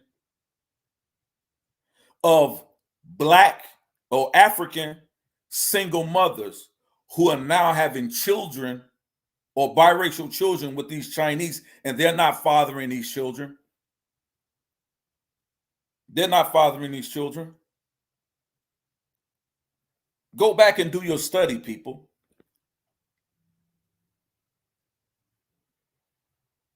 How destroyed and distraught and hurt are you for you to allow someone to spoon feed you that death sentence?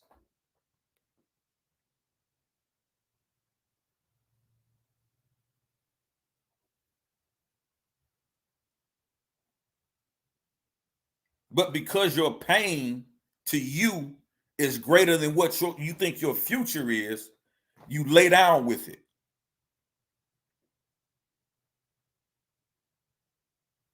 You lay down with it.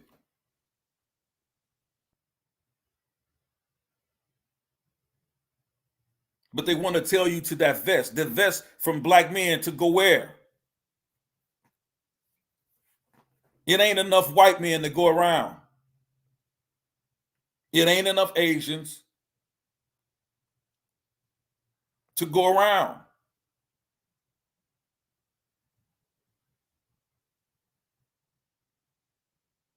So you want to divest into a state of loneliness? And there's a difference, people, from being alone and being lonely. Most people who are lonely wind up dealing with bouts of depression and are suicidal. That's usually what happens. There's a difference between being alone and being lonely.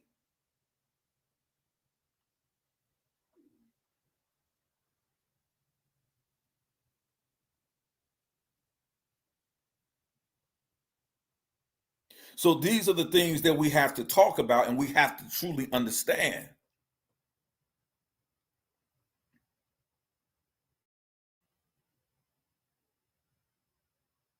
You can't get so tied up into your own emotional pain. And I'm talking about men and women.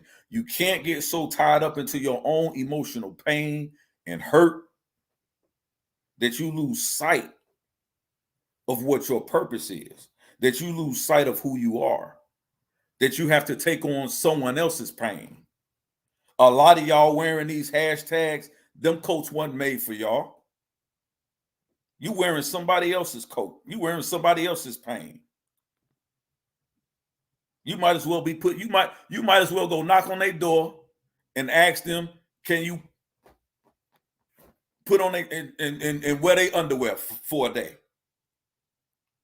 Because that's what you're doing.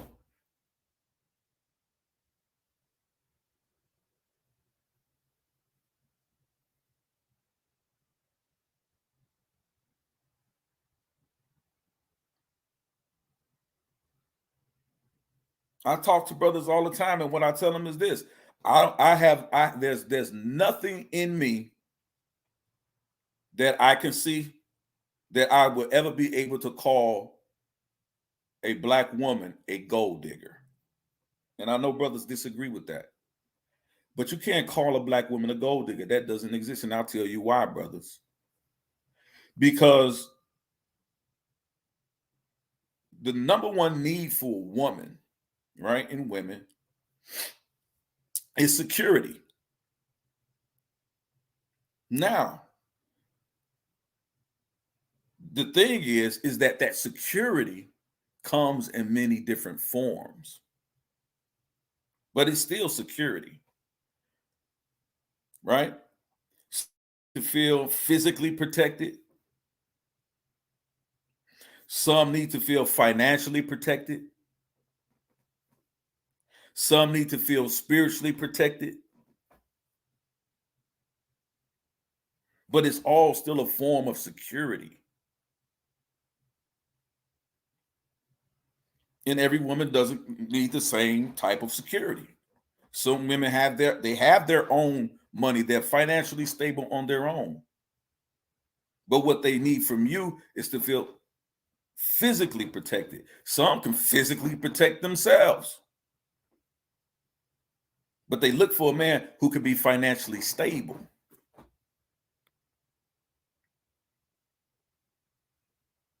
So to call a woman a gold digger is you not really understanding what her security is. I've heard women say, look, I've come from that lifestyle. I know what it is to be poor. I know what it is to go without. I'll never be there again. And I ain't mad at them when they say it. So why would they get with a man who wants them to acquiesce to them and then draw them right back into a state of poverty? No, they're gonna look for a man who's financially stable. There's nothing wrong with that. They're gonna look for a man. They may look for a man who's gonna give them a sense of security physically. There's nothing wrong with that.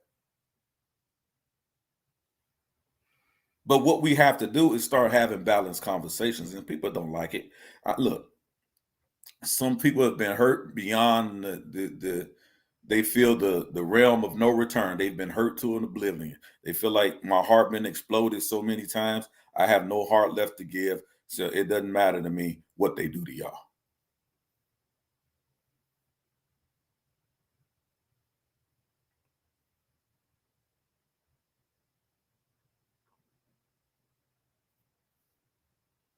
But the only people that can fix that narrative is us, black man. We the only ones that can fix that narrative.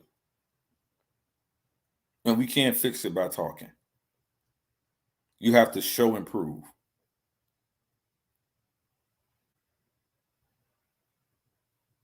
We say that all the time in the Israelite community. You have to show and prove.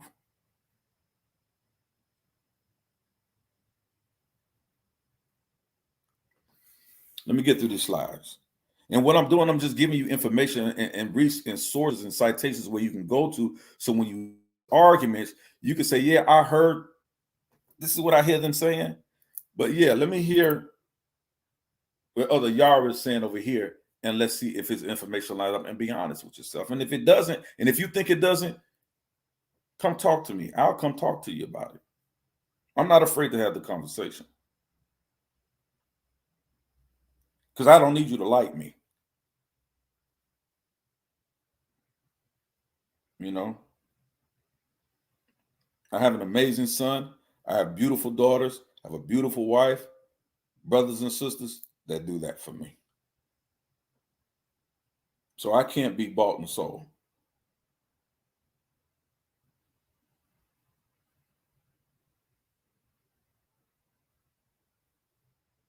I can't be bought and sold.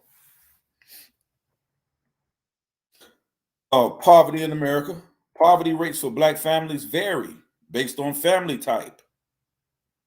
While just under 19% of all Black families live below the poverty level, only 7% of Black married couples live in poverty, which is considerably lower than the 31% of Black families headed by single women who live below the poverty line.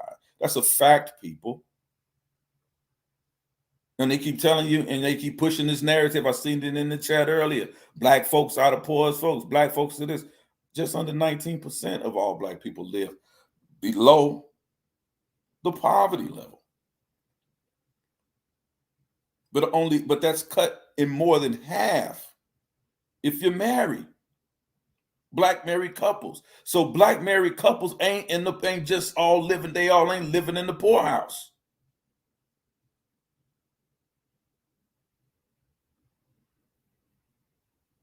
You got to stop pushing that lie. The highest poverty rates, 39%, are for Black families with children, which are headed by single Black women. Those are the families with the highest poverty rates, poverty, and live below the poverty line. Single Black women with children. This is significant considering more than half, 55% of all Black families with children are headed by single women. That's the issue. That's the issue. So 39% out of the 55% of Black women, of single Black women with children that are head of their households, 39% out of that 55% have the highest poverty rates. See, this is how you have to read the information.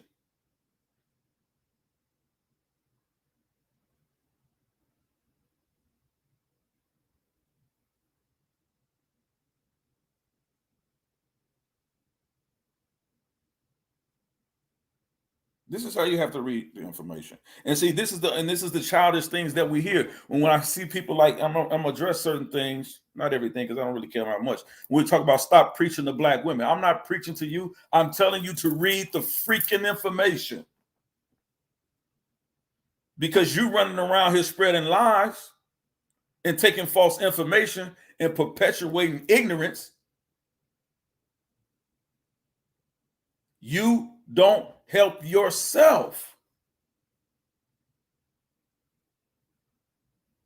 You don't help yourself. Help yourself.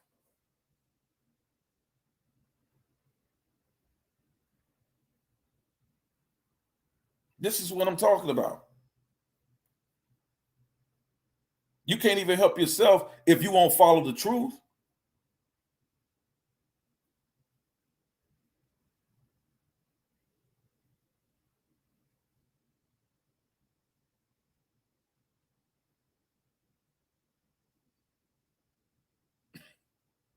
Somebody's blaming black women. How are we blaming black women? Because if black women are living at or below the poverty line, there are many things that go into that. Now, once that I said that's black women's fault. So where's the blame? At first, I have to place blame somewhere. You have to place blame somewhere. In any of this information, I've placed blame nowhere other than the ignorant teaching and information that you guys have been given, that you're being spoon-fed.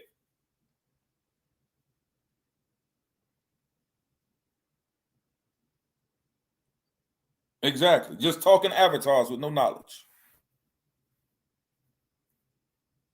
Not once did I say black women were responsible for their level of poverty. But it's mighty funny that if you flip this argument around and I say, well, black men live at 55, single black men live 55%, below the poverty level. You know what they'll say? Well, that's a black man's fault. You need to get up off his ass. You need to go do something.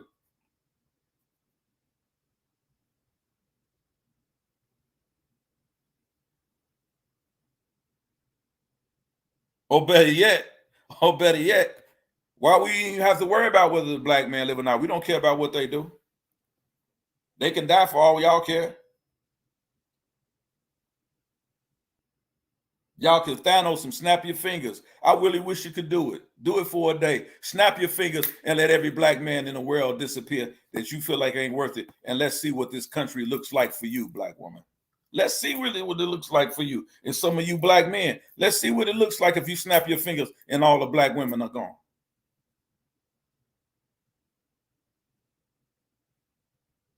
See what that would look like.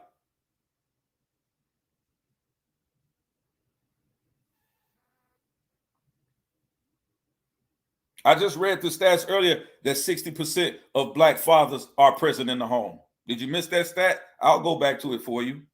I've already told them that. I've already told them. Sometimes y'all got to scrub these streams. Y'all come in late. Scrub the stream. Go back. I already told the black man he need to get up off his butt playing ColecoVision sitting in your house.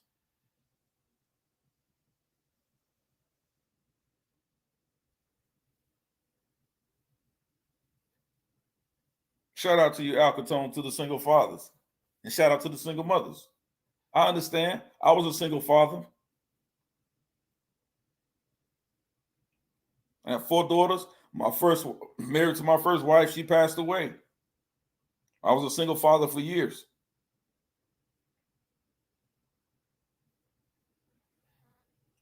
Raising grade school and teenage daughters.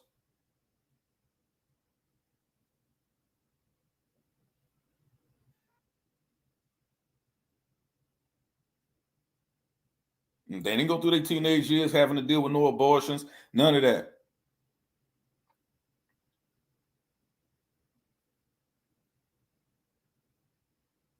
The ones that are living at the poverty line, listen, the ones that are living at the poverty line are single black mothers. That's what I mean. You got to understand how to read the information. Single black mothers. The 60% of fathers that are in the home that are taking care of their children, those women are not living at the poverty level. Well, we know that if they are, there's only 7% versus 31% of single mothers. Yeah, I said it, A-Side Jones. I know I'm telling my age, but I thought it was more funny than saying PS5 or something like that. I said ColecoVision.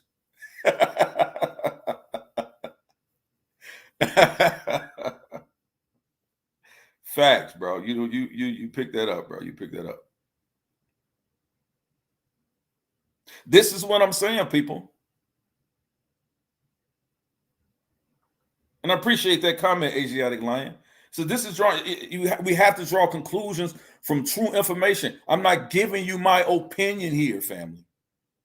I'm not giving you what I think. I'm telling you, and listen, here's the other argument now they want to try to use, because now we have people bringing out the stats now and going into the research and disseminating the research properly and bringing it to the people and say, no, what you're saying is not true or doesn't exist. This is what it says. So now here's the argument, right? Here's the logical fallacy that they're using now.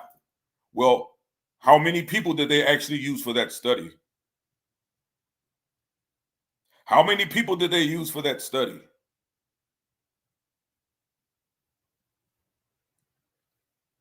But they'll turn right back around and say all men or all women do this or do that. They'll come right behind you, question your stats, question the information you're bringing out, and turn right around and give you a hasty generalization. All men do this, and all nobody does all of anything. And then they'll get angry. and then they'll get angry when you say, well, see, what makes you think I was talking about all people? That nigga, that's what you said. All means all. Start qualifying your statements like intellectuals do, like scholars do. Qualify your statements. Here we are again. We're talking about black families in poverty, and we're going from 2005 to 2018, from the Bush to the Obama to the Trump era. Right? And we're talking about black poverty rates by black family type compared in all the US. And we clearly see here, right, in the green, where it says, let's look at that, individuals compared to all in the US, right? So there's black families that are in the green versus the rest of the US, right? So people in poverty, right, 22% to 13%. Now, this is what I was telling y'all earlier about why you have to learn how to comprehend and read this information. Now, let's look at the next stat, right? Watch this. Watch this. Under the age of 18, 32.8% individuals compared in the U.S. poverty rates are the highest in compared to the rest of the U.S. Under 18. Those who cannot get a job, those who are not out of high school, those who don't have a driver's license, those who still need their permission for their moms and dads to stay up late. These are statistics that these people be reading, you guys, when they tell you, see, 32% of the black population is poor. They're the poorest in America. They're talking about people under 18 years of age. This is what I mean about poor reading comprehension and not understanding how to disseminate this information properly.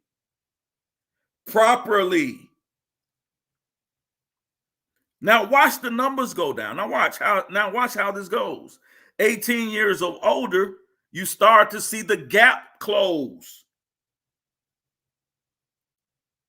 So blacks are at 19% versus the rest of the country at 11.7%, or basically 12%. So now you start to see the gap close. Then when you go from ages 18 to 64, you start to see the gap close even further, 19.5 to 12%. 65 years and older, 17% versus 9%. Why? Because now you're in retirement age, and those people are retirement, so they're not collecting the check. They're either getting a pension or living on Social Security. But when they put all these numbers together and they say, look, all black, we black is the poorest, you have to understand the demographics and the comparisons that are being made here. And I had someone earlier talking about, look at the Brookings Institute instead of black demographics. What are you talking about? We're talking about 2018 demographics breakdown. That's why I laugh, because black demographics, the way they compare the information versus the way the Brookings Institute compare theirs is completely different. It's completely different methodology that they use. So you can't even use the same two. You can't even compare the same two. That's why I just laugh at you in the chat. So I just laugh at you. Because you don't know how to disseminate, and you don't know how to break down, and you don't know how to read the information. And when you really to have this argument, come and talk to me. Come and talk to me. But you know what I found out? That the scripture is absolutely right. People have itching ears. They love to be lied to. They're quicker to believe a lie than the truth. You know why? Because it tickles your fancy. You get to cover up your own inefficiencies. Or you get to point the finger at someone else without looking at yourself.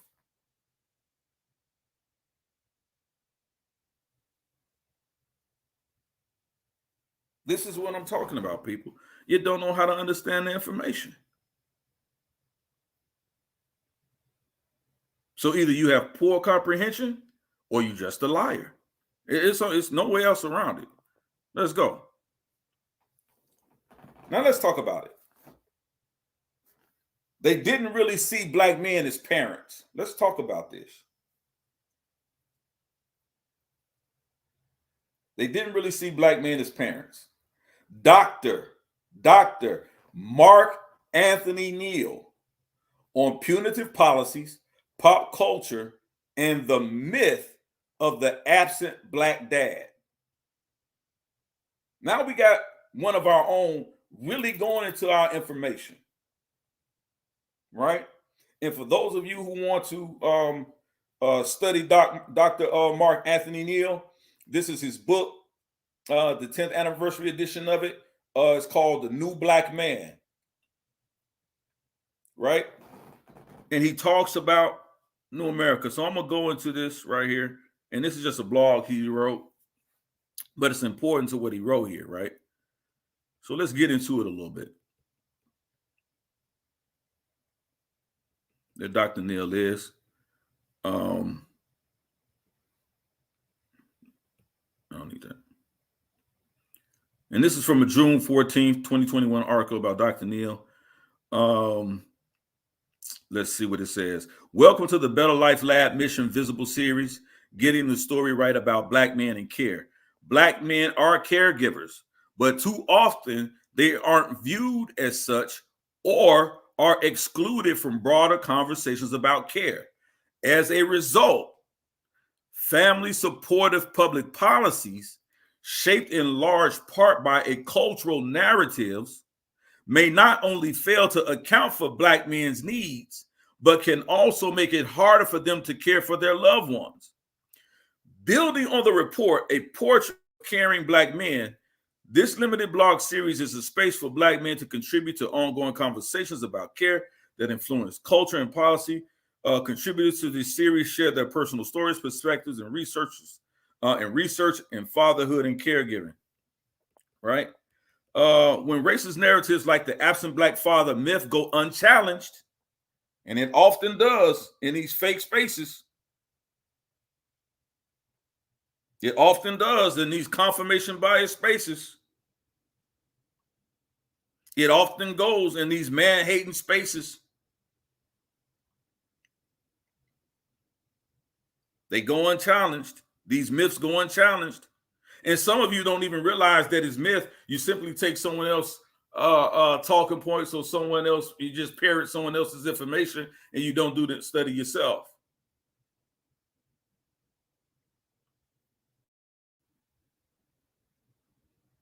It says absent black father myth go unchallenged in research, media, and pop culture. They ultimately serve as justification for punitive policies that harm black families. So when you listen, when you have a false narrative and you put out false narratives about absenteeism, black fathers and absenteeism in the home, that destroys that narrative.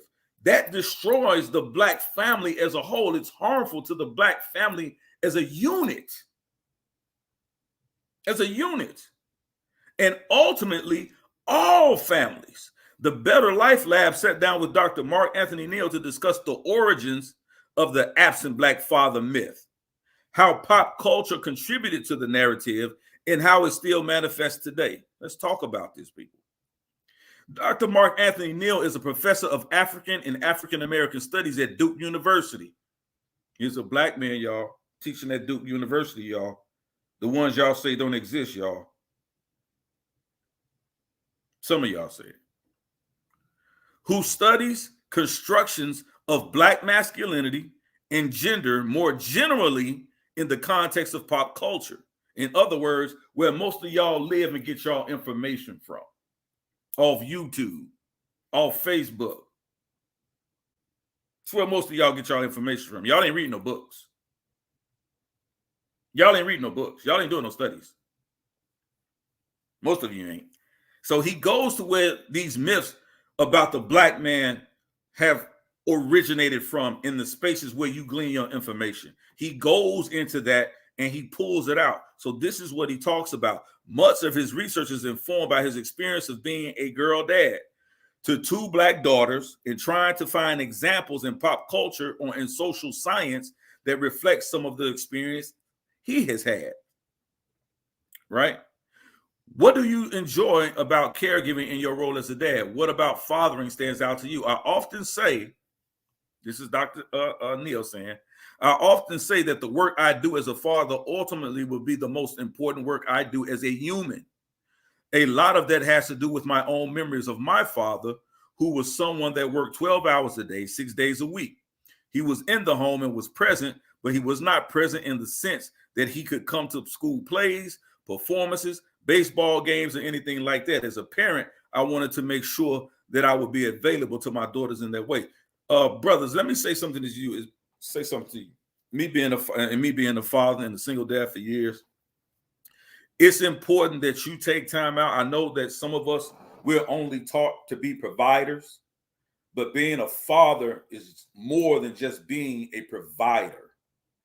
Sometimes we're there, we're in the home, we're providers, but we're not emotionally available to our children, right?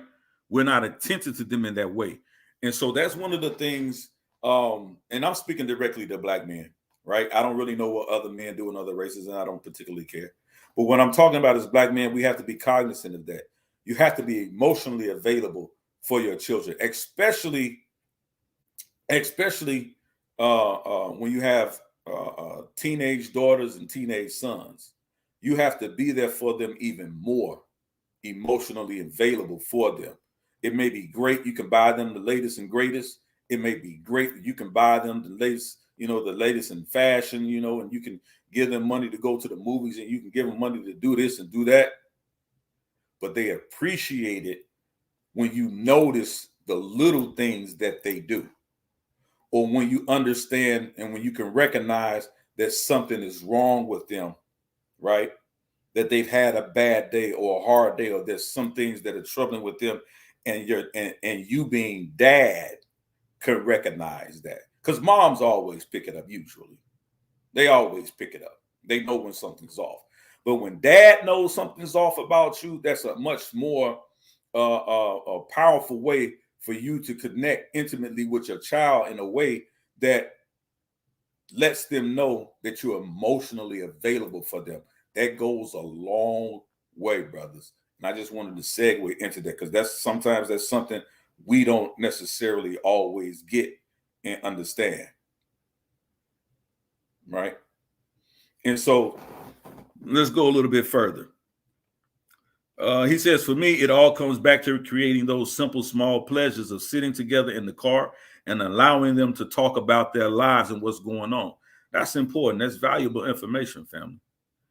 That's valuable information. The notion that black fathers are uninvolved in the lives of their children is categorically false. Still, despite research proving otherwise, the myth of the absent black father persists. How did this myth originate, and in what way, did popular culture help construct or perhaps challenge it? And this is what I wanted to get to. Dr. Neal says, I think that the myth was shaped in part by socioeconomic realities. Some of the social science data suggests that we have to go back to the 1970s. And if you have been listening to my stream from the beginning, that's where I started this information dealing with an article from November 23rd, 1970, where it talks about how black women preferred black men over white men and how they were almost completely against dating outside of their race. This is in 1970, right? And so when I talked about earlier, right, what happened, and I said, honestly, it really hasn't changed. A majority of black women do prefer black men, and majority of black men still do prefer black women. That really hasn't changed in 40 years. But what's changed is the social narratives that we're starting to hear, right? And he goes to this same year, 1970, the same decade. He says, we know that in the 70s, people expected men to serve a particular role within the home. So there was no language to describe men who didn't have a job and were living at home, right? How do we know this and what addressed that? The show Good Times addressed this particular issue that he's talking about, right? And so even a lot of times we've seen some of these shows, and we have ignorant people who tell you, well, don't like the Cosby Show, you should have never been, Fat Albert, you should have never been watching it. No, it was dealing with real life issues within the black community, teaching us how to deal with it and how we should look at this information and the different things that were going on. So if you understood Good Times, they were living in the projects.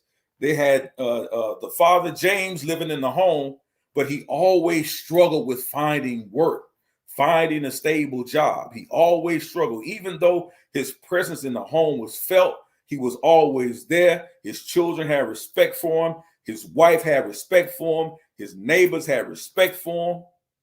He was the protector of that household. He protected the black woman. He protected their children, but he had difficulty finding work. Difficulty finding work, although he had a strong presence in the home. But what happened by the end of that series? What happened to James? What happened to James? He was killed by a black man, and they removed him from the home. And so now you have a strong black mother trying to raise a young son, two boys, and a beautiful young lady, still living in the same circumstances. And the son, JJ, trying to step up, trying to do everything he can, trying to fill the shoes that his father did. That's why when you look at, you're right, I'm saying he was killed in a car accident. Okay, he was killed in a car accident.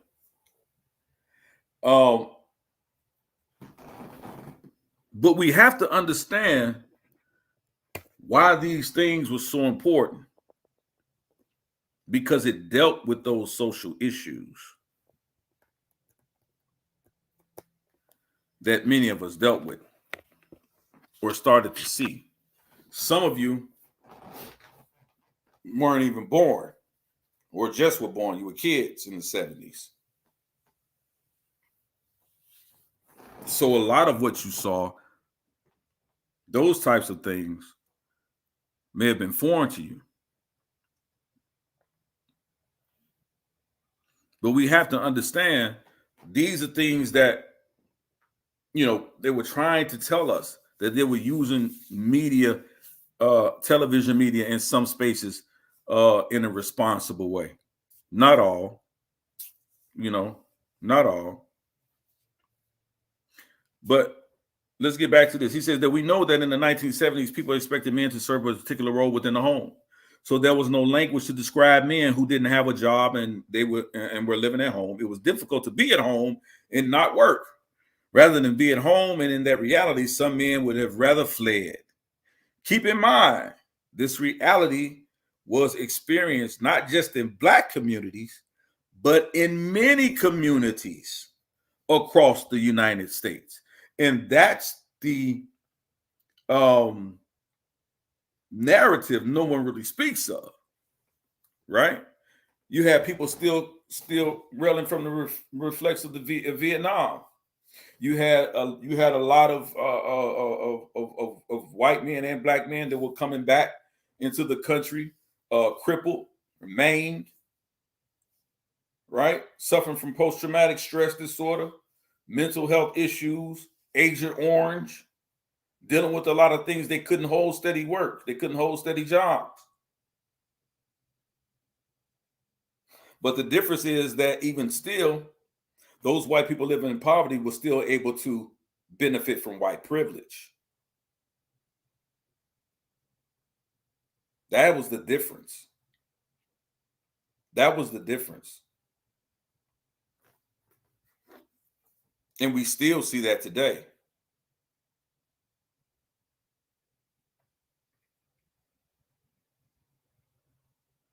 We still see that today. So he says no more than 30 years later, in the 2000s, we can finally wrap our heads around the idea of fathers being caretakers and stay-at-home dads. We even see examples of single fathers raising children in pop culture and in media. In the 1970s, there was no such example of that. He says, got it.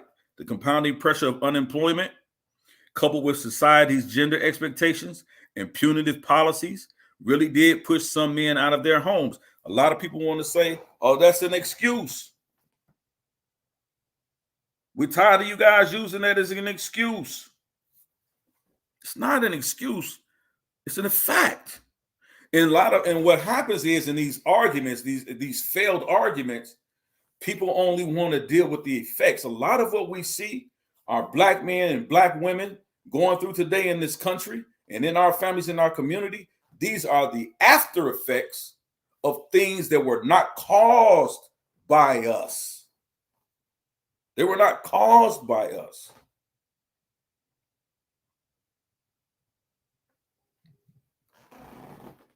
And so we have to pay attention to these things, right? And it's not to use them as excuses, but you use them to learn from them.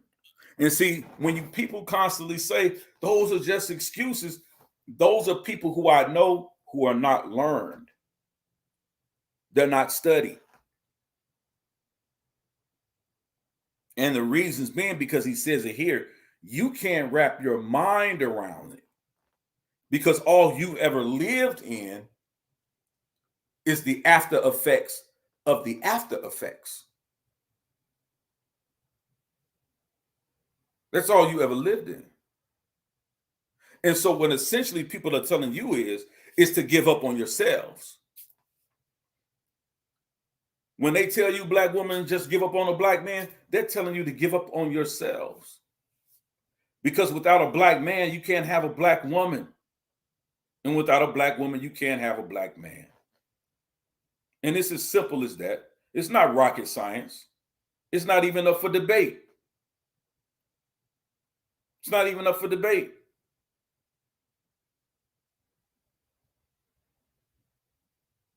So we can make no more of that as an excuse. It's not an excuse, it's a fact. No more than we can say it's an excuse if a woman lays down and parts her legs like the Red Sea and don't expect a child to come out of there.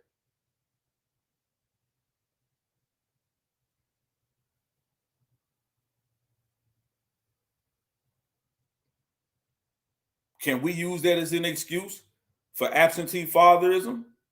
Because that's a cause.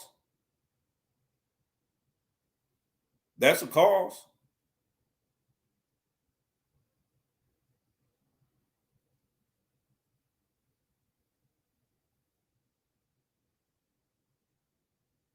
So we talk? So if we talk about that, the highest abortion rates that are among black women, especially since the passing of Roe versus Wade, we're at 18 million African American children aborted or fetuses aborted, however which way you fall on the political spectrum, if you want to call it a human being or not. You're still at 18 million.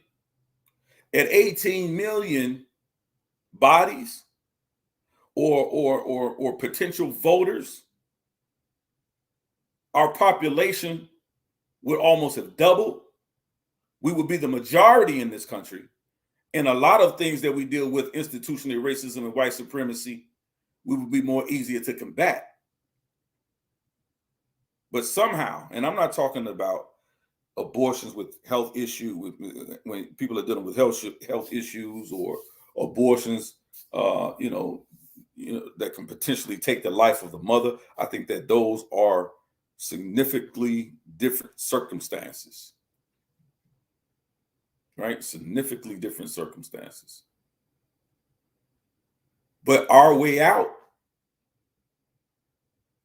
our possibility, our greatest possibility to flipping this thing around in this country has been aborted.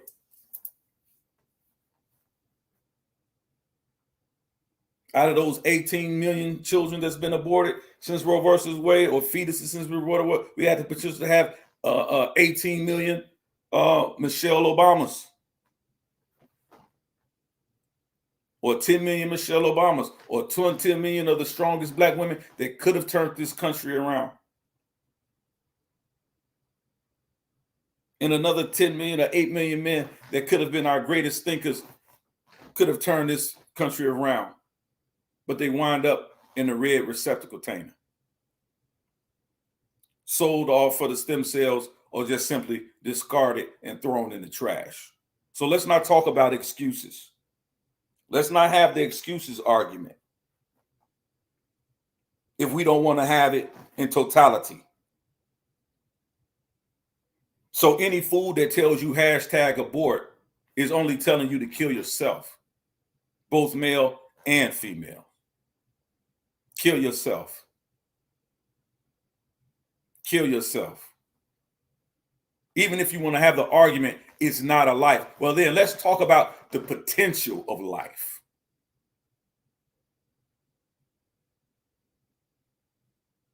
The hope of life, the hope of change. They're preaching to you hopelessness. They're teaching you hopelessness.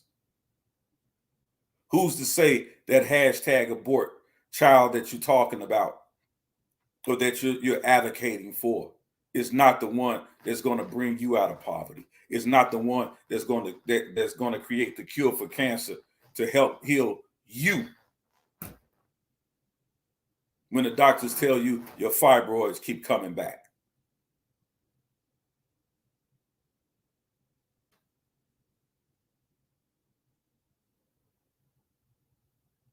So let's not talk about what's excuses and then turn around and tell us we're preaching on the black woman. No. We're preaching on the foolishness. The black men that help perpetuate your feelings and your emotions that you have to deal with, and the circumstances you have to deal with, that even opens up your ear to hear that type of foolishness. I'm talking about dealing with it all. I listen. I'm not advocating for men, and I'm not advocating for women. I'm advocating for us all. Us all.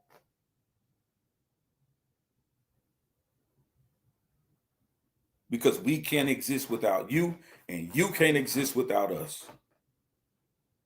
And anyone that tells you anything to the contrary hates you. They hate your existence. They hate what your children can become. They hate what your son can become. They hate what your daughter can become.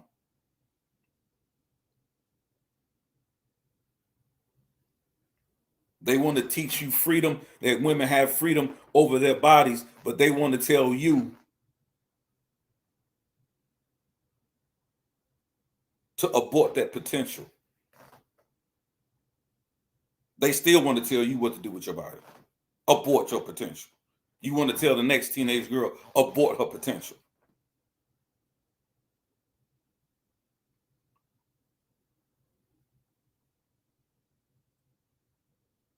That's really what you want to do. And that's where we need to move to, a place where we have to understand that hate on both sides is destructive. You can't sow hatred. You can't sow seeds of hatred and discord without expecting them to return to you. And listen, I'm above. I'm not talking about whether or not you like how a debate league is ran. I ain't talking about sowing no discord among no debaters. I'm talking about something that's going to help you in your real life. So let's not get it twisted and let's not get distracted.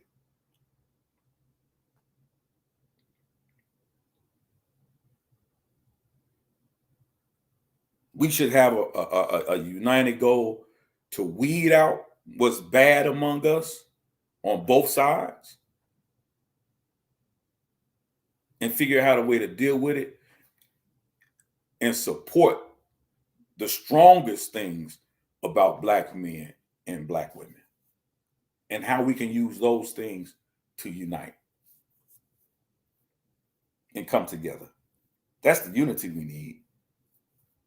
Folks want to have, they want to talk about, should we separate? Whether we do it strategically or whether we do it cold turkey, should we be separated from the white man? Okay, let's do that. Let's do that.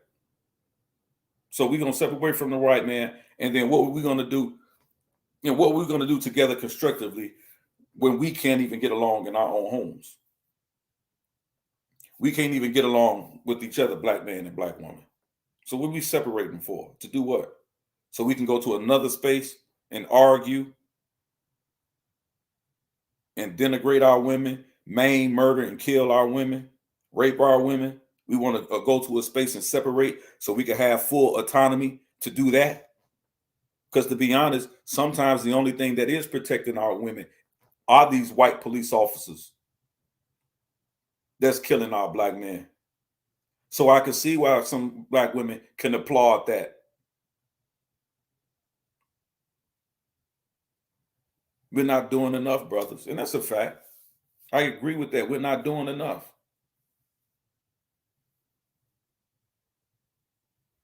We're not doing enough.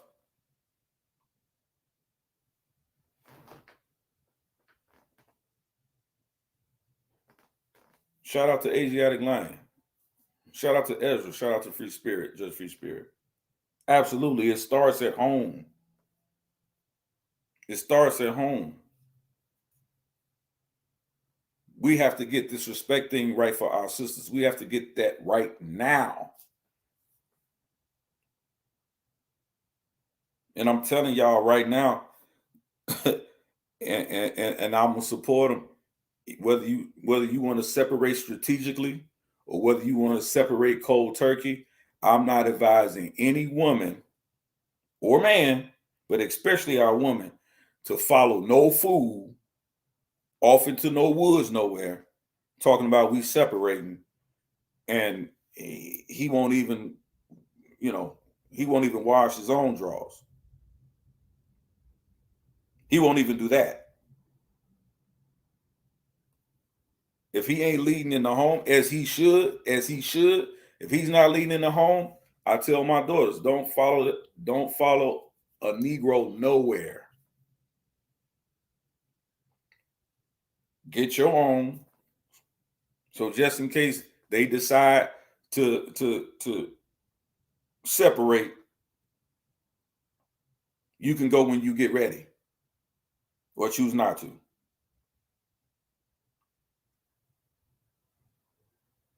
But we gotta have this argument. We gotta have the discussion on both sides.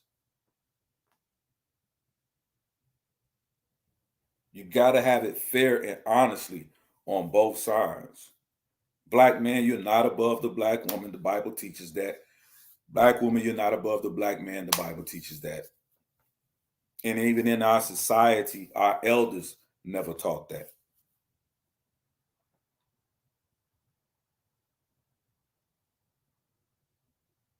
So we got to look at things in a way that we're not tearing down each other as Black men and Black women. And I'm gonna say this too: Black men traditionally, because all women are like this, are not like this, but traditionally, women are more. I would say not traditionally. Wrong word. Physiologically speaking, biologically speaking, women are more sensitive to words, right? So I've had to learn it, even in my old or elder years. I had to learn it. That's something you always have to be cognizant of, right? You must watch what you say. We must watch what we say to our sisters. We must watch what we say to our daughters. It's a very destructive thing for a father, right? To call his daughter or his whatever age she might be at. It's very destructive to call her a whore or to tell her, you can't do that because that ain't what girls do. That's destructive language to a young lady. And I can say that not, and I've never done that to my daughter. So let me put that out there for some of you silly Negroes. But I refuse to let other people speak to my children that way. I don't care who it was. And when I say I don't care who it was, I don't care who it was. I didn't let anyone speak to my daughters that way. I was very protective about what people said to them.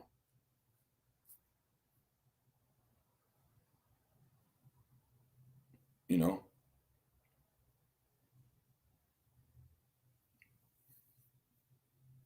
know, I would refuse to buy my children my daughters kitchenette sets and KitchenAid sets and stuff like that. They would literally have to come and just like really like almost beg me to get it because I didn't feel like I wanted to domesticate them to a degree. So I was very careful about doing that type of stuff. So I'm getting a little bit off of my topic, but I'm gonna get back to what I'm saying.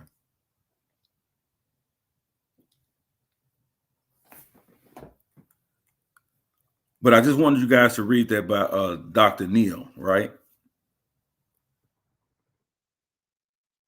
And how he gives the different examples and different things like that.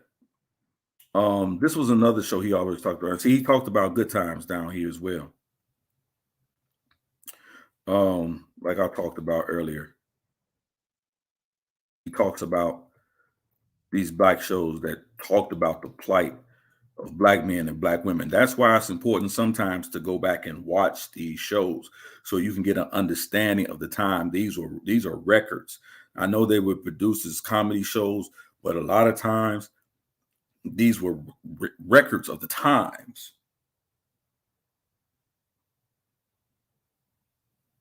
These were records of the times.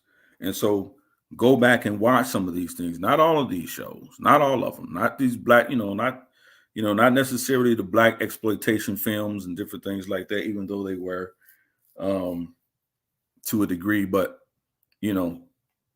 some of these shows had value, right? They had value in them, right? So, we have to understand where a lot of this stuff stems from, right? So let me get back to this presentation, right? So again, we're talking about the New Black Man. Get the book by Dr. Mark Anthony Neal. It's a good read. The New Black Man, the 10th anniversary edition. Did they really see black men as parents? Very good read.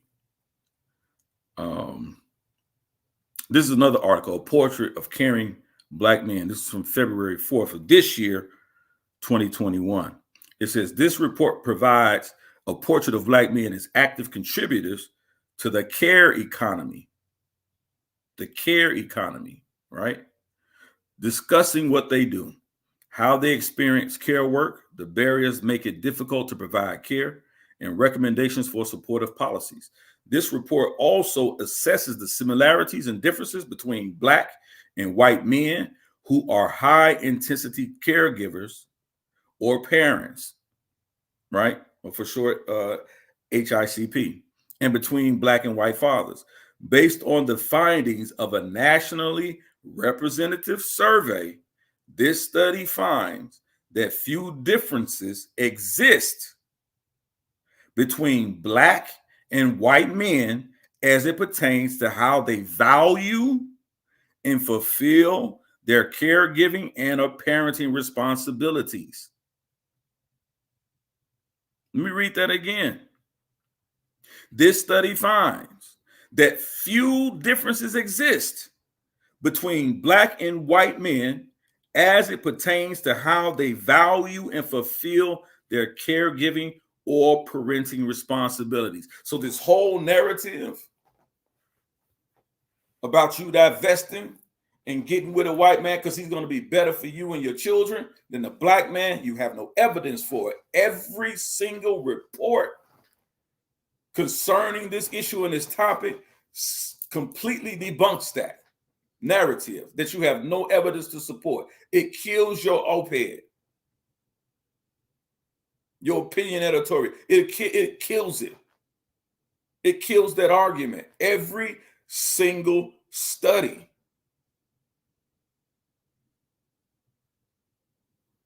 When you really start comparing Black men and their nurturing abilities and white men and their nurturing abilities when it comes to the care and parenting of their children and the responsibilities and the high value that's placed on it. There's very little to no difference. I'm still confused by why we don't hear this information, but I am no longer. And it's because myself and others have not bought it out, but we're here today. And there's a reason why I have the citations on the screen so you can go back and read this information. That's why I'm going through the slides slowly. I want you to try to come knock this down.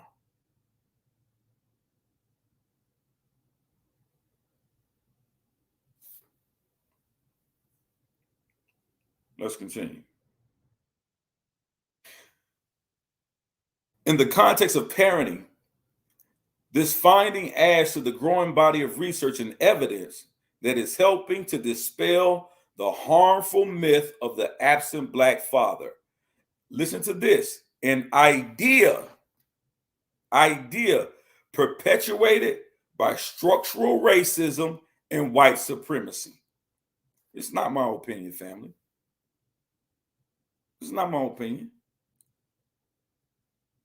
This is what the study says. Such stereotypes have historically, when we talk about historically images of Black people and historical narratives of Black people, such stereotypes have historically been used to wrongly attribute socioeconomic inequities to the perceived shortcomings of Black men. So in other words, simply because Black men in this country make less money than their white counterparts, that somehow that translates to our inability to be caring and and affectionate towards our children or our families. That's the racist narrative. That's the idea that's perpetuated because of structural racism and white supremacy. Because it's the structural racism and white supremacy that can take a Black engineer and a white engineer with the same qualifications, both graduated from an Ivy League school, both the same age, both have the same type of non-criminal record, both have the same job history, the same job history, and they can go for the same job, and the white man gets picked, or they hire the Black, or if the white man gets picked, they offer him thousands of dollars more than what they offer the black man with the same qualifications. And people want to say that this doesn't exist today. The hell it doesn't. And that's not an excuse. That's what we're living with right now. That's what we're living with right now. That's a part of the system. And I heard some people ignorantly say last night, well, we need to destroy the system. Okay. If you destroy the economic system that the white man has created that we're involved in, what do we have to put in place right now? Right now. See, we don't have those answers. And every answer we do come up with is a plan that's 10, 20, 30, 40, 50, 60, 70, 80, almost 100 years down the line.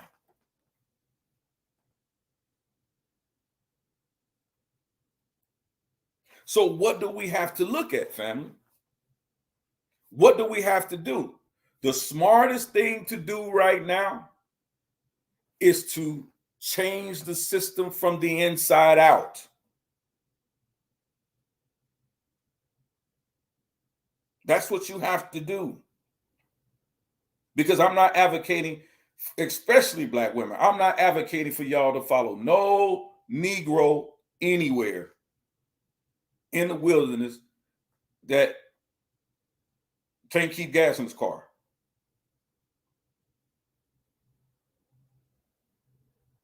Or keep up with his car insurance. Nah, he ain't ready to go nowhere. He ain't gonna make it. You're gonna run out of gas. He ain't gonna make it. He ain't even got a decent credit card to buy your airplane ticket. How you gonna get across the border? Where you gonna go? Where you gonna take you? He can only afford one-way ticket, and 9 times out of 10, your name ain't gonna be on it. Don't follow him nowhere if he ain't got his stuff together.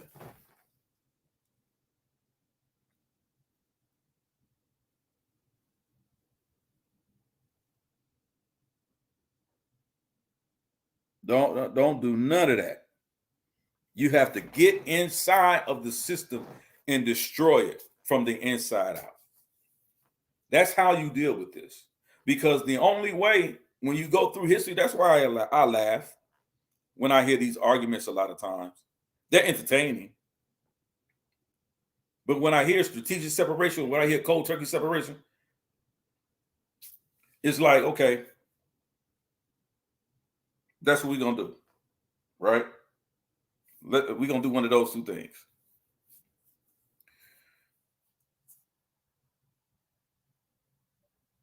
When does that begin?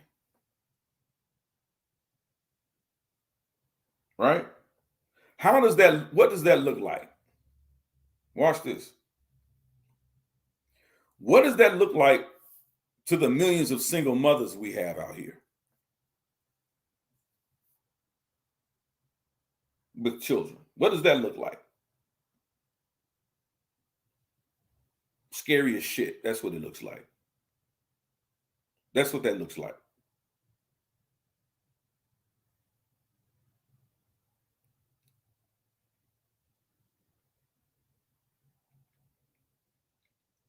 What does that look like when we saying we need to separate and exit and we don't know who should be separating or exiting with us?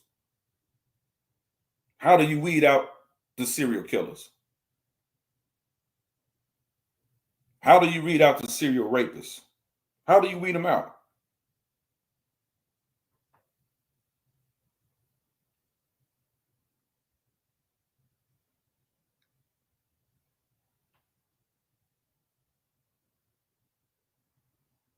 What governing force, what tactical force, what police force you have that you're going to need to govern these people?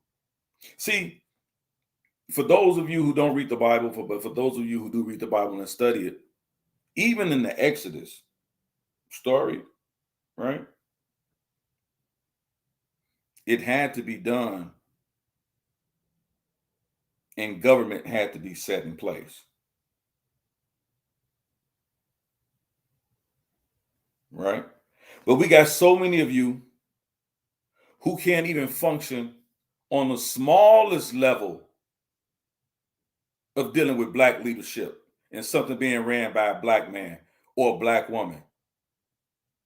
You can't even deal with that on the most minute level.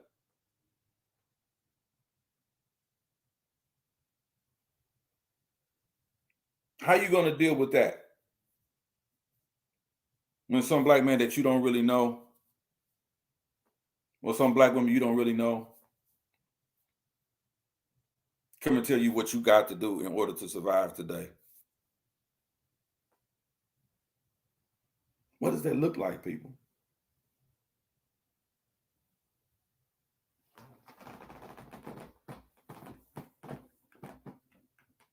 Shalom, Prince of Yahweh. Shalom, KLT. Shalom, Aratazah. What does that look like? Scary as shit.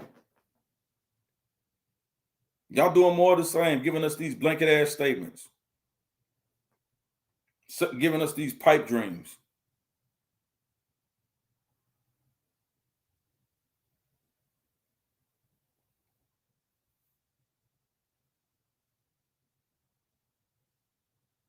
Every time, even in the Bible, in the Exodus, what we can see that happened historically, if we want to look at it in that perspective, during the time that the Exodus supposedly happened, what we would see is what they call an intermediate period that occurs, right? And usually what happens in the intermediate period is when a government falls due to a natural disaster or war or a famine or something that's taken place, or a pandemic or epidemic that has wiped out a whole population of people, or there's a natural disaster like a volcano eruption or a massive earthquake that's killed off a civilization of people that were in power at the time. Or we see a mass invasion or a war that takes place and the people that are in power are defeated. Right? And so the prevailing powers that be are no longer in place. And so now you have what you call an intermediate period, where there's a change in the dynastic period, or a change in the rulership based on certain circumstances. And so when you see these things occur, right, this is when you see mass exoduses of people. But what happened in the biblical narrative with Moses, when you see this mass exodus of people, he fought the system from the inside out. He fought the system from the inside out. He didn't go into the wilderness poor. He told the people, he said, look, go back and tell your employers, or go back and tell the people that you work for to pay up or to take goods. And they said, you know what? Here, y'all take whatever y'all need and go. It says, so they left with, I believe what it says, for close to almost $1 billion, I think would be in our time. They left the Exodus with $1 billion going into the wilderness. So they didn't leave poor. But y'all want us to have an exit strategy, whether we leaving strategically or whether we leaving cold turkey with nothing, no resources, nothing to trade with. That's why they needed to take the stuff with them. That's why they needed to take gold and things in life from that with them. Moses advised them to do that because they needed to trade. They needed to survive. They needed to build a society. They needed wealth. They needed coffers. But you want us to exit with nothing. We need to learn how to better prepare, right? So I said, I'm gonna continue. So like I said, I don't advise, women don't be following nobody up in no wilderness. Talking about the end of the world is near. Who tell you that? Call me, email me, right? So Let's go to the next one. Most Americans marry within their race. Now, this is very important.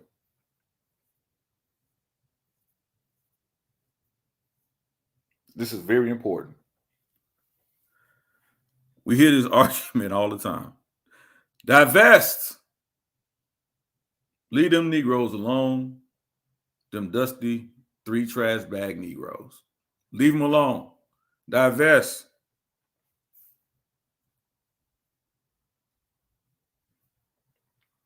Go find you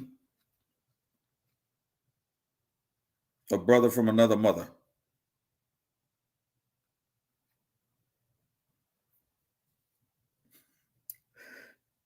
Judge Free Spirit, I got you. You know this. I got you. It ain't going down like that. But here's the issue, right? When you tell someone to divest or to pull out of that what you perceive as value, to pull out that which is valuable to you, and to invest it into something else, you should thoroughly vet that new investment.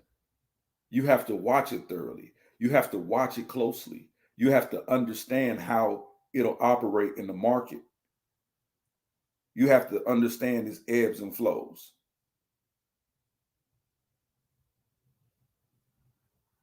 So if you want to divest from black men and invest in Asian men culturally,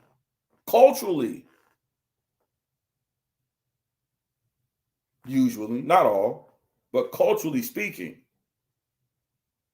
are more of a male-dominated people, male-dominated society, right? A woman has a role, she has a place, and it's never going to be on the same level of a man. Usually it's not when you're dealing with Asian men. They have very specific roles for gender, black women. So if you're divesting from the black man because you say he shouldn't keep you barefoot and pregnant, then I suggest an Asian man might not be the best one to invest in, because they really believe that to a degree. I can't say all, but culturally speaking, right? Hispanics, right? White Hispanics, right? Very rarely marry outside of their race. So let's read it. So most Americans marry within their race. This is Kent 2010. Most Americans marry within their race, right? Most people appear willing to date outside their race, but they still state preferences. That's another word that's being drug around on the squinternet. It's being drug around. But it says a recent study of profiles submitted to the online dating website Match.com show, for example, that whites are more open to dating Hispanics and Asians than blacks are. And younger clients are more willing to date outside their race than older clients. So that right there, that younger client, that ain't a lot of y'all.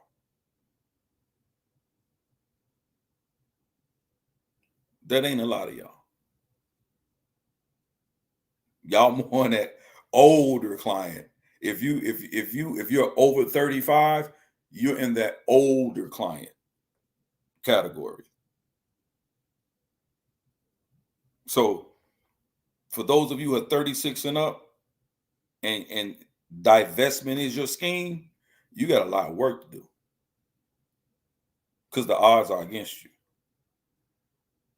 The odds are against you. Let's continue. Most Americans marry within their race, But most Americans marry someone of the same race. Most Americans do. They marry within their race. And I'm not just talking about whites, and I'm not just talking about Hispanics. I'm talking about whites, Hispanics, white Hispanics, and Asians. They mostly marry within their race. So already you have an issue with this whole divestment scheme. Where are you gonna put your value now? Where are you gonna put your value?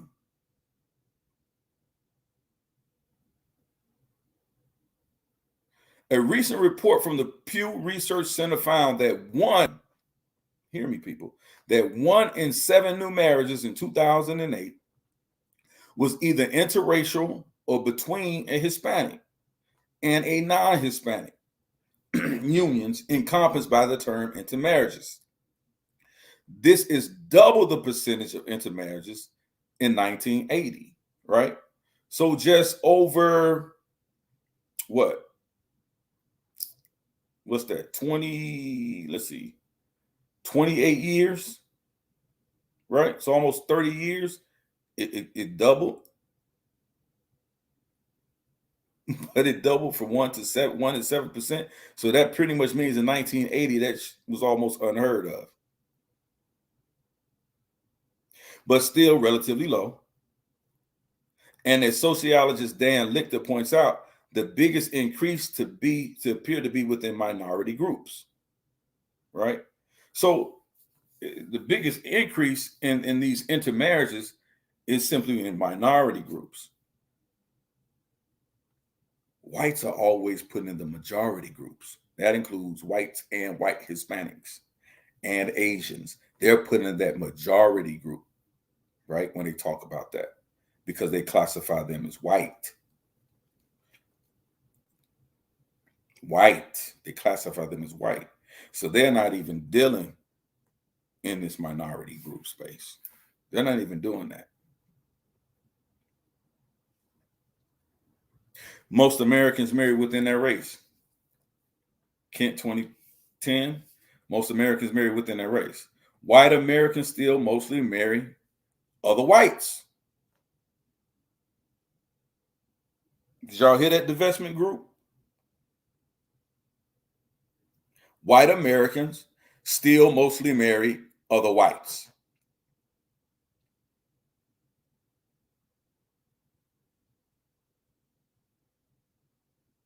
If you're going to divest, what are you going to invest in? White Americans still mostly marry other whites, while 31% of Asians, 26% of Hispanics, and I believe that we white Hispanics, and 16% of blacks married out in 2008. Just 9% of whites did. These white folks ain't marrying y'all. That's the point. These white folks ain't marrying y'all. They not. And 31% of Asians, when they marry outside of their race, they're not marrying blacks. Both men and women, they're not marrying blacks.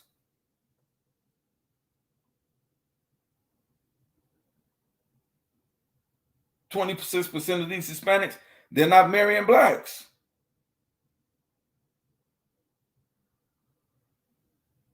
They're marrying other races outside of their races that are non-black.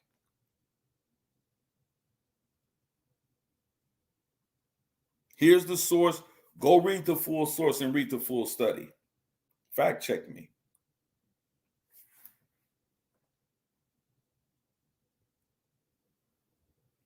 Most Americans marry within their race.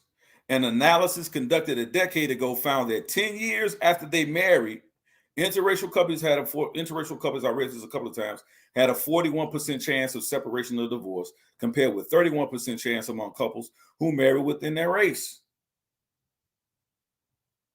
So in other words, black folks, y'all got a better chance at making it than dating outside your race and getting married. You got a better chance with that black man or that black woman.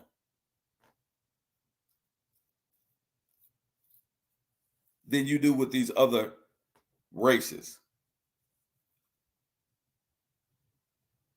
You got a better chance, better rate of success ahead of you, according to the studies.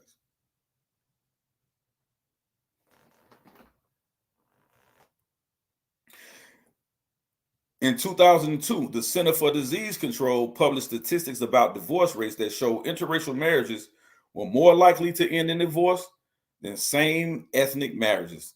That's the same basically stat I just read from a different research group. Here the CDC quotes it, or the CDC does their own study, gives their own statistics that's basically lined up to the same exact thing. These folks ain't marrying y'all. Black dudes or white dudes, they ain't doing, but are on a very small scale. Very small scale. And I believe it was what? Let me go back. I believe it was it's just 16%. Just 16% of blacks. And that includes black men and black women in that 16%. So it's not 16% of black men, and it's not 16% of black women. That's combined 16%.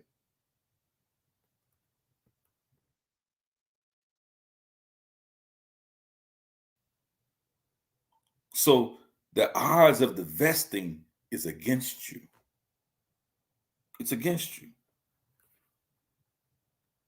Simply based on the argument of color.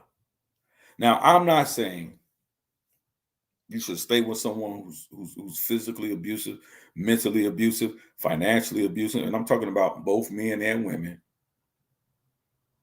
You shouldn't stay in a relationship with someone who's physically abusive, verbally abusive, or financially abusive towards you. What is financial abuse? You control all the money. You know, she got to ask you for money to go to take the kids to McDonald's, that type foolishness. She got to ask you if she got to go shopping. You know, can she go shopping to get, you know, her toiletries? She got to ask you for money. Can she just go buy herself a new pair of shoes or buy herself, you know, no. No. That's financial abuse. I'm not saying if you're talking about divestment in that terms, categorically, specifically, if that's the terminology you want to use, so be it. I have no pushback on that. But it's when you guys take that statement and you generalize it without simply being a scholar or being an intellectual and saying, look, that's not all people, or that's not all black men, or that's not all black women. That's how you should preference those statements. If you're not doing that and you're just giving these hasty generalizations, all people do this and all this do that, then you're not a scholar, you're not a teacher, you're a liar, a thief, and a bum.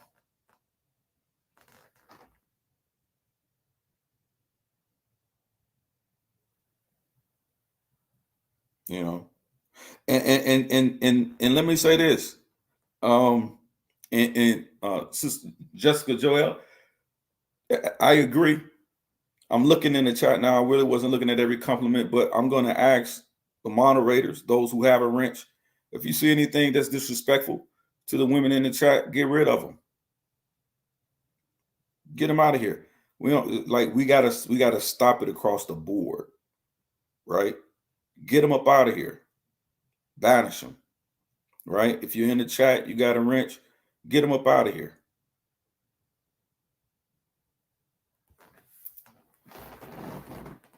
You know?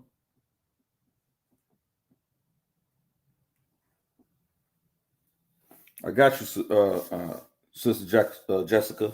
I got you. Raise them up out of here. Like, this is what I'm saying. We have to, you know, like brothers, like we gotta cut clean across the board. You know what I'm saying? You can't even engage in a civil conversation. Like the ad hominem attacks, we can't do it. We gotta chill with that, bro. When it comes to these spaces, you know, bounce them up out of here. Like it's like There's no need for that, right?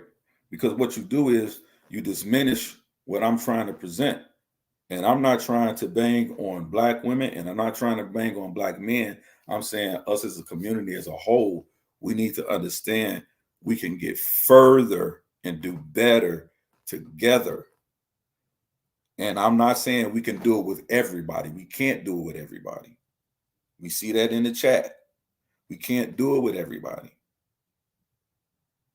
But we got to stop using these generalizations and saying all, because those who can and will and want to, they're turned off by it. And that's on both men and women's side. They're turned off by the generalizations because you don't take the time to say, I'm not talking about every man and I'm not talking about every woman.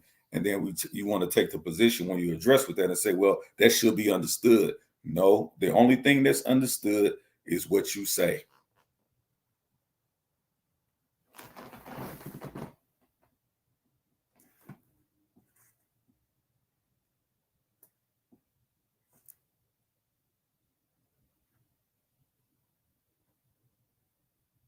For the record, Scar Beauty, no, I didn't, but I got you too. Go ahead. So I promised that to Joe. I promised that to Jessica. So this is what I'm saying. We have to pay attention to both sides of the conversation.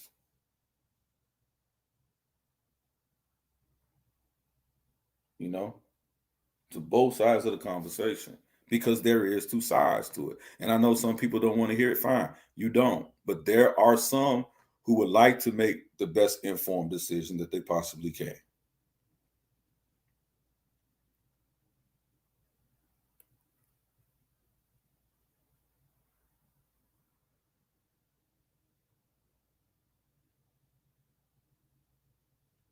Yeah.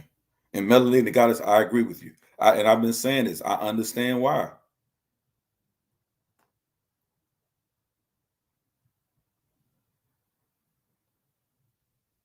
I understand why. I agree with you.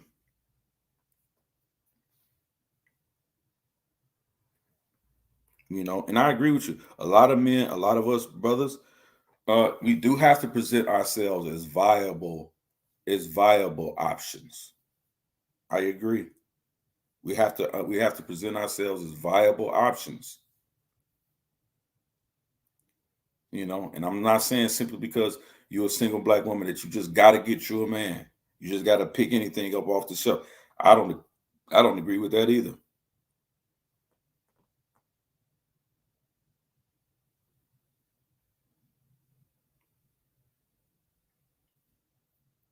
You know.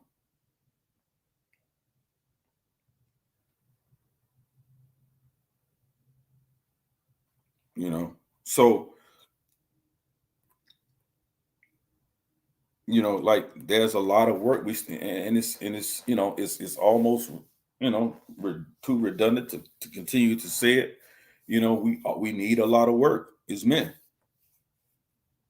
We need a lot of work, but we can't let up. No, they good, Al Capone. It's good, bro. It's good, Al.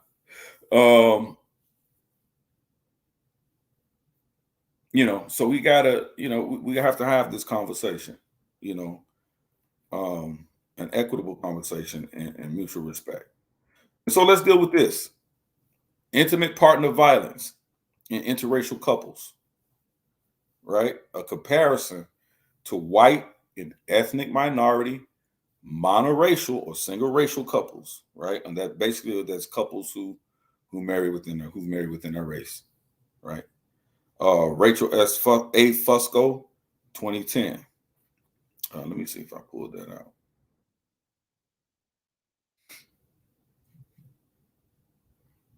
No, I didn't go to that article.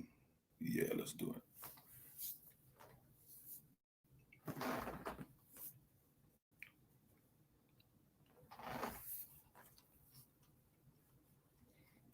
It's not the one. I don't like just reading the abstracts, but I really like it. I can't descend the line. But let's talk about it though. We can glean something from the abstract. The number of interracial couples in the U.S. is growing, but they often receive little support. Although previous studies have explored the relationship between low social support and decreased relationship satisfaction in interracial couples, there are few studies on intimate partner violence, or IPV.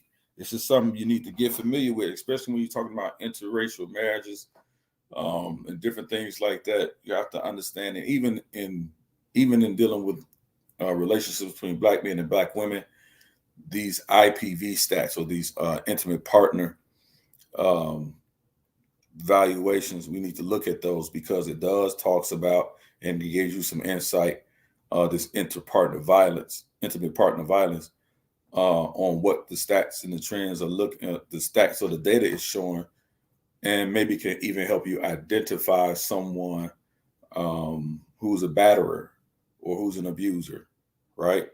Um, so it's important to look at these stats for those reasons as well, right? It's very important to do that. So that's what we're going to do.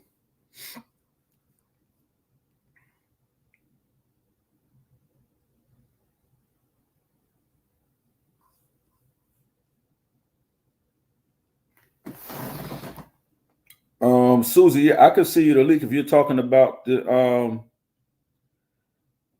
if you're talking about the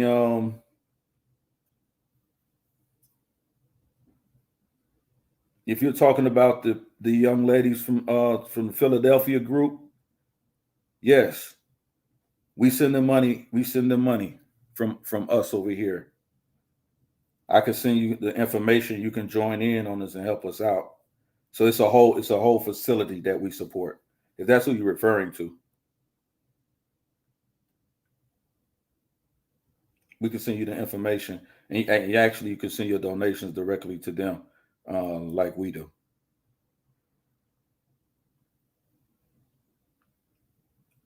So yeah.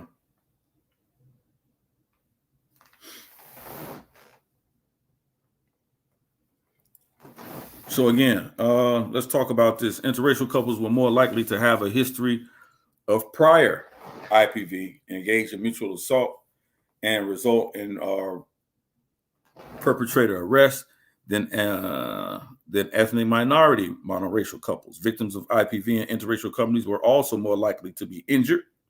There were no significant differences between the couples in terms of substance use or children present during the IPV event.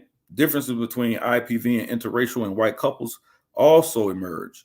Interracial couples were more likely to have children present, to have a prior report, to result in victim injury, and to result in perpetrator arrest than white couples. Interracial couples were more likely to engage in mutual assault than white couples. However, interracial couples were about 50% less likely than white couples to use drugs or alcohol before or during the IPV event.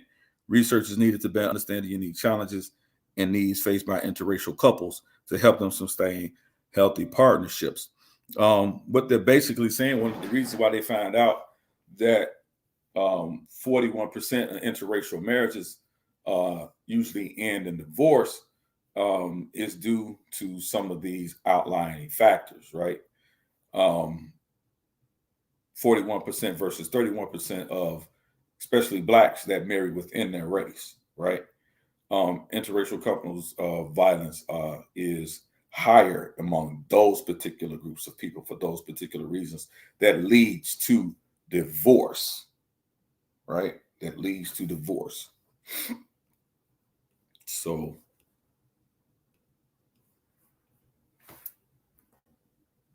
we have to understand that the grass isn't always greener on the other side, right? You just read from that one. I keep going. White men and the sexual fetishes of black women. I think I went through that one. More white adjacency, right? Sexual behavior and attitudes among white, black, Latinx, and Asian college students. by Emma Patton and Paula England, Andrew Levine, and her 2017 book, American Hookup.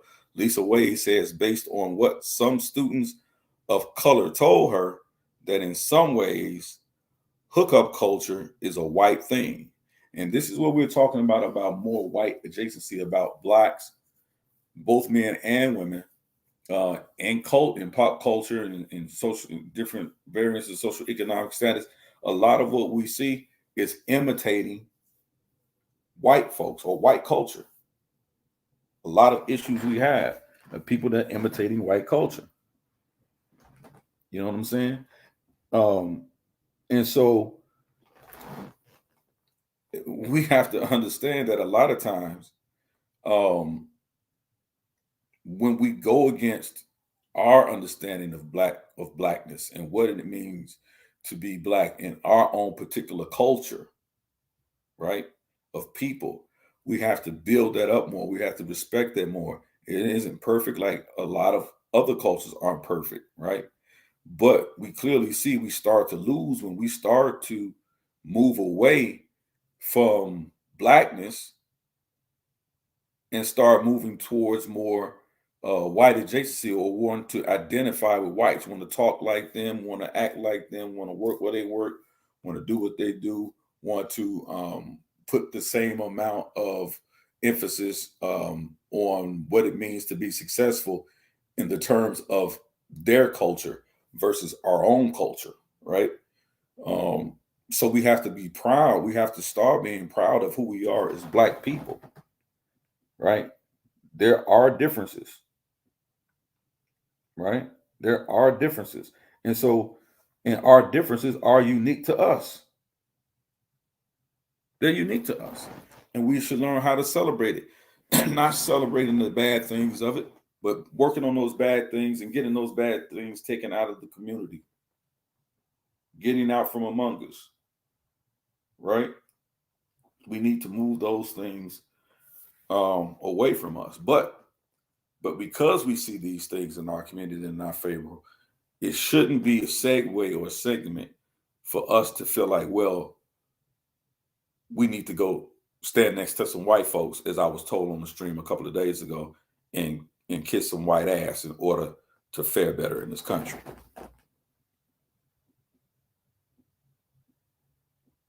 Right? So we have to do that. The top 4 myths about black marriage. Right? Niddle. Kareem, the top 4 myths about black marriage. I don't think I went wrong down. I think I did. Okay, yeah, I did.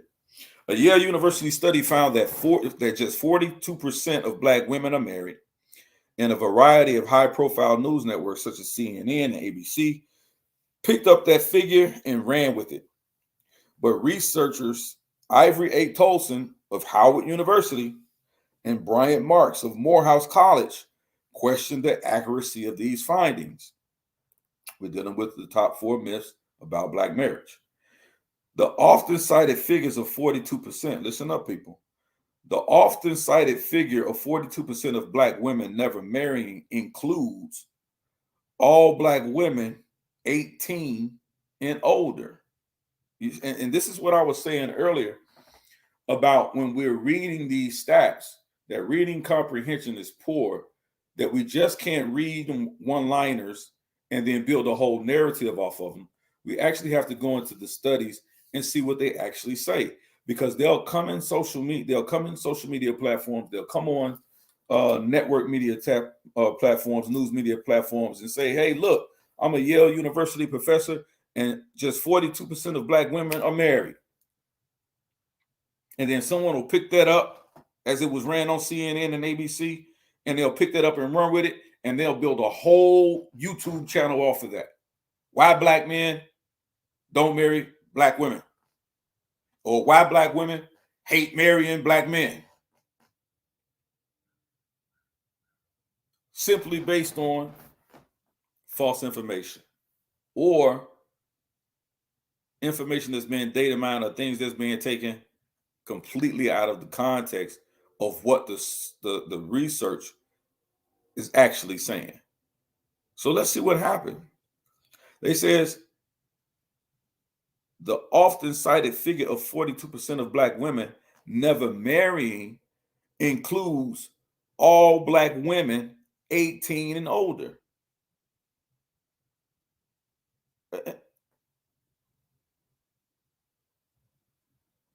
You see what I'm saying? They simply began at the legal age of marriage in this country in 18.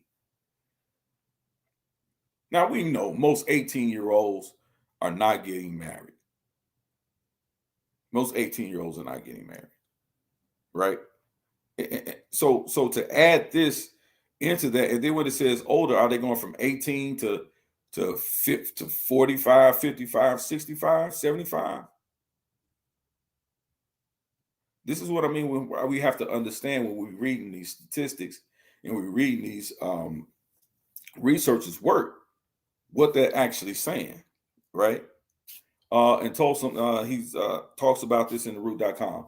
Raising this age in an analysis eliminates age groups we don't really expect to be married and gives a more accurate estimate of true marriage rates. That is the point that I was talking about in dealing with one of the sisters in the chat earlier about how these numbers are read and how they disseminated to you. You have to do the full research on it and see why it's saying what it's saying. That's why I went to the graph chart and show how they made a generalized statement about all Black people. And then when you go and actually look at the more intricate details of the study and how they started breaking it down into category, how they started dealing with 18 years of age, and then how they all the way up to seniors age, then you can start seeing that in those specific groups, that the gaps between whites and Blacks in certain areas began to shrink down considerably. So this is why we have to be really careful when people are out here just giving us these stats.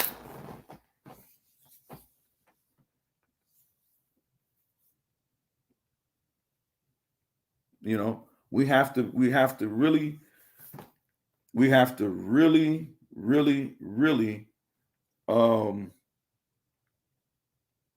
be proper in understanding how we read this information. I'm gonna tell you something. This is a whole nother argument. I'm gonna put a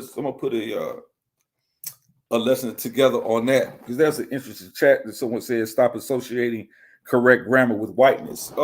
Yeah, it is.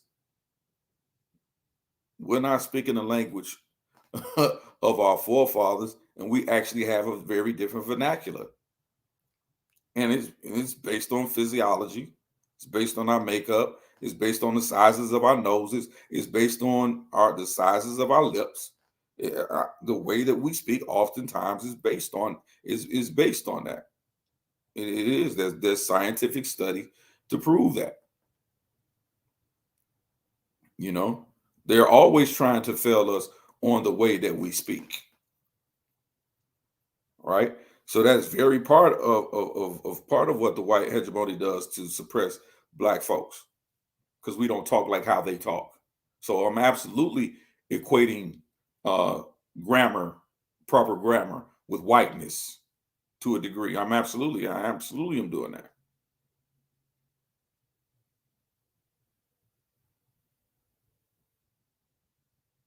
Absolutely. But let's continue.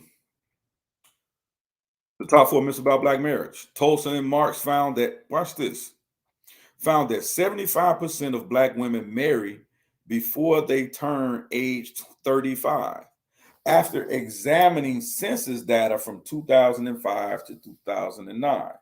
Plus, Black women in small towns have higher marriage rates than white women in urban centers such as New York and Los Angeles, Tolson remarked in the New York Times. So you see how we can't take these generalizations when we hear things like 42% of Black women, only 42% of Black women are married,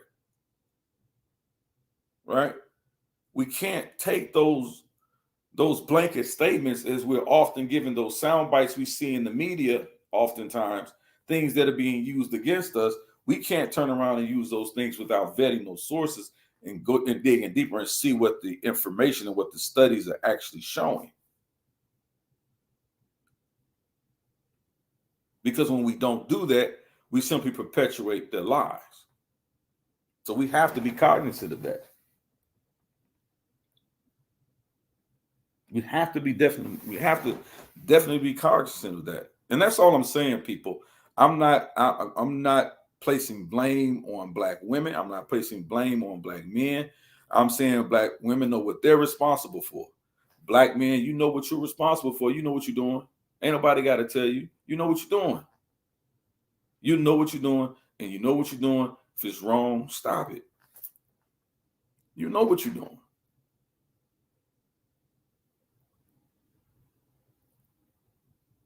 But we got to stop having this tug of war about what black love is and how that looks. Let's go a little further. Myth number 2, educated black women have it harder. This one might not sit well, but it's not my stats. I'm just reading the stats. Y'all see the information on the screen. It's not my confirmation bias. It's what it says here. So let's read it.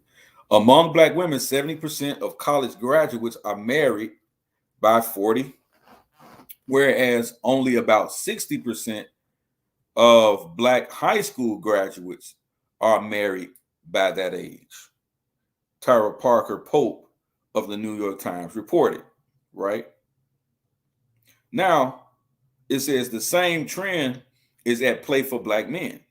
In 2008, 76% of black men with a college degree married by age 40.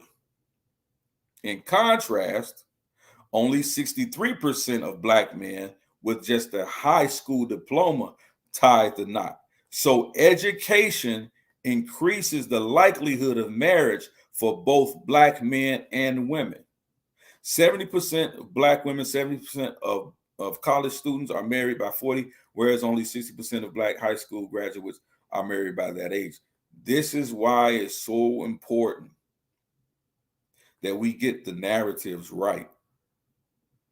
We clearly see low marriage rates and the potential of a marriageable partner decreases with poor education or lack thereof, especially among black men who just have a high school diploma. Ladies, and I get it, some may have been through some things, they may have their high school diploma, that's it, or they have to get a GED and that's it.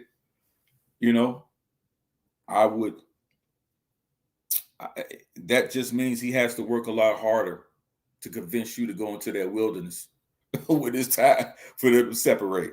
If all he got is a high school diploma and a GED, don't be trying to follow him up in no wilderness. Don't do it. Don't do it.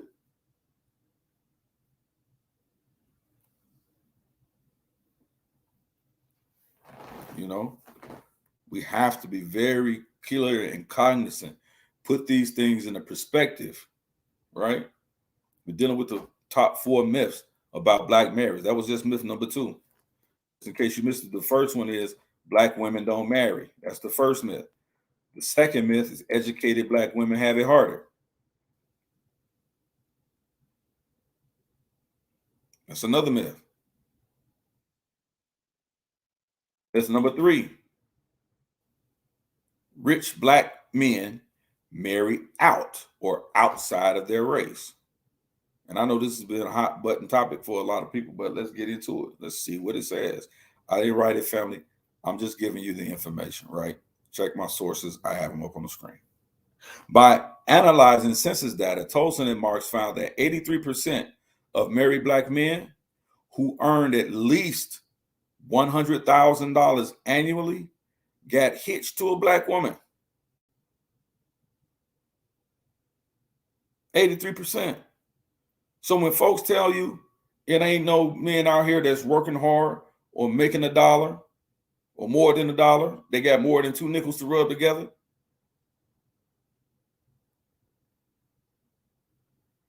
that they're not marrying you, ladies. But here in this analysis and from this census data, they tell us that 83% of married black men love sisters, even with their high-paying jobs. The men, with that men's high-paying jobs, they still want to share it with you, sister. Stop letting people tell you without any factual information that black men don't want you as a whole. They hate your guts as a whole. And because they hate us so much as a whole, we should hate them to the degree that we don't care if they die and abort their goddamn babies.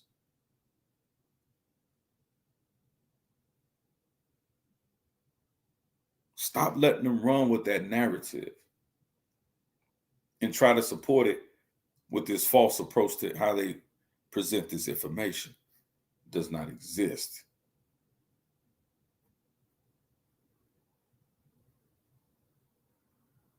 So we have to look at these things, right? Let's continue. The same is the case for educated black men of all incomes. How about that?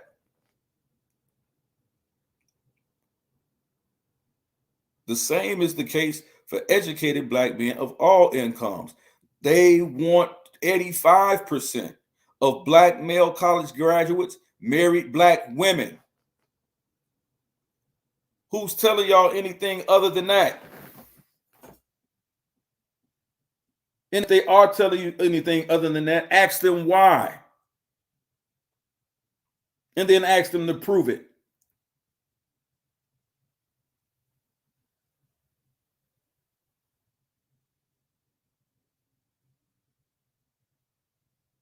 Ask them to prove it.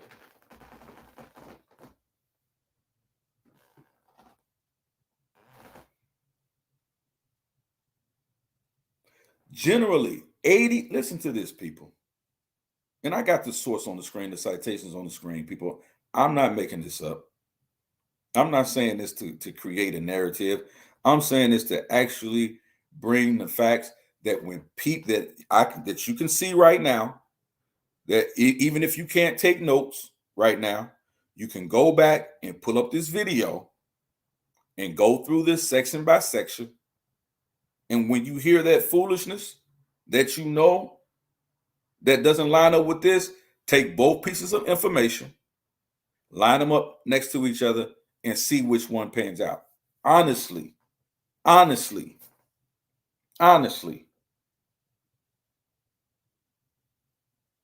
Now watch this, people, because this is one I've never heard.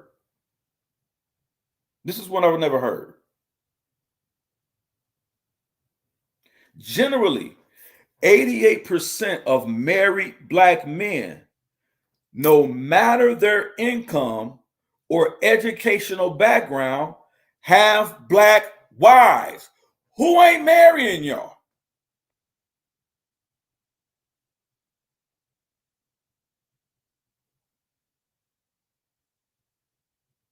Who's not marrying y'all? Who don't want you? I know it's some knuckleheads out there. And I'm talking about the men, I talk about the women. It's some knuckleheads out there that you shouldn't marry.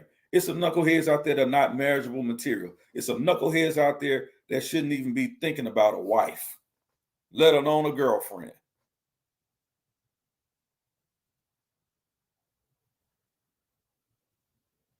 They're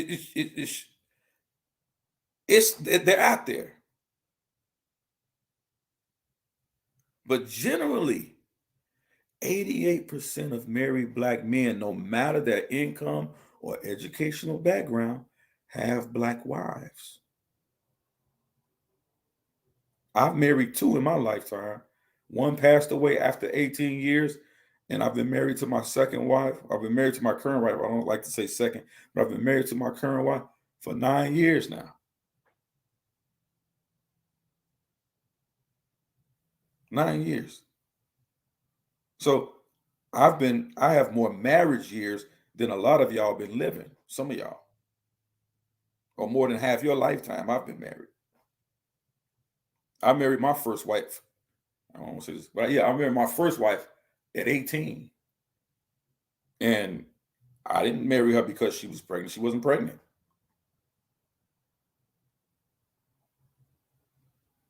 Anything like that. I wasn't homeless.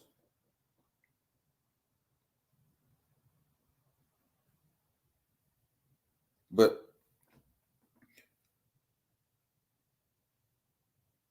you know, I grew up in a rough neighborhood. I grew up in the streets of Chicago, you know, grew up in the Wild Hundreds. Anybody from the Chi know what I'm talking about. Grew up in the Wild Hundreds, you know. So,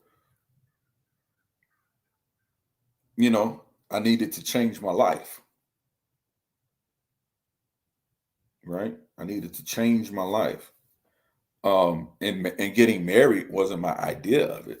But as I began to do that, I began to understand and see the significance of it, right? And so I found somebody that I felt like, you know, I could be married.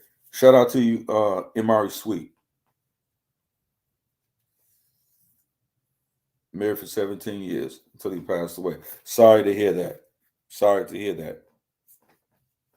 Sorry to hear that. You should definitely, you have a lot of, and this is what I'm saying. Amari Sweet, I hope I'm saying your name correctly, Amari Sweet. You have a lot of wisdom. It's a lot of wisdom that goes into 17 years of marriage. There's a lot of wisdom that goes into that. You know, you should feel free. You know, I would love to have you on the panel and just discuss, you know, your experiences, if you will, and how, you know, and what, you know, 17 years of marriage looks like and what it takes. I tell people all the time, personally, it's not hard, but it's hard work, right? It's not hard, but it's hard work, you know. So I would definitely love, you know, hopefully, um, if you could maybe Judge Free Spirit, if you can put your email in the chat if she's willing to send you her information so she can come on and share one day about that, because I think those are the experiences and the wisdom that we need to hear.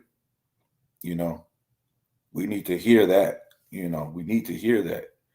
Um, you know, so thank you for sharing that. All right, we need more of that from both men and women. It's important. It's important. It's important. Um, so 88% of married black men, regardless of their income, regardless of their educational background, have black wives. This means that interracial marriage should not alone be held responsible for the singleness of black women.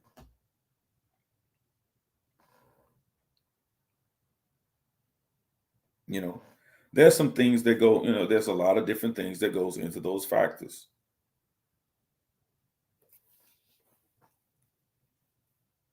But let's continue, right? Stop letting these folks telling you black man don't want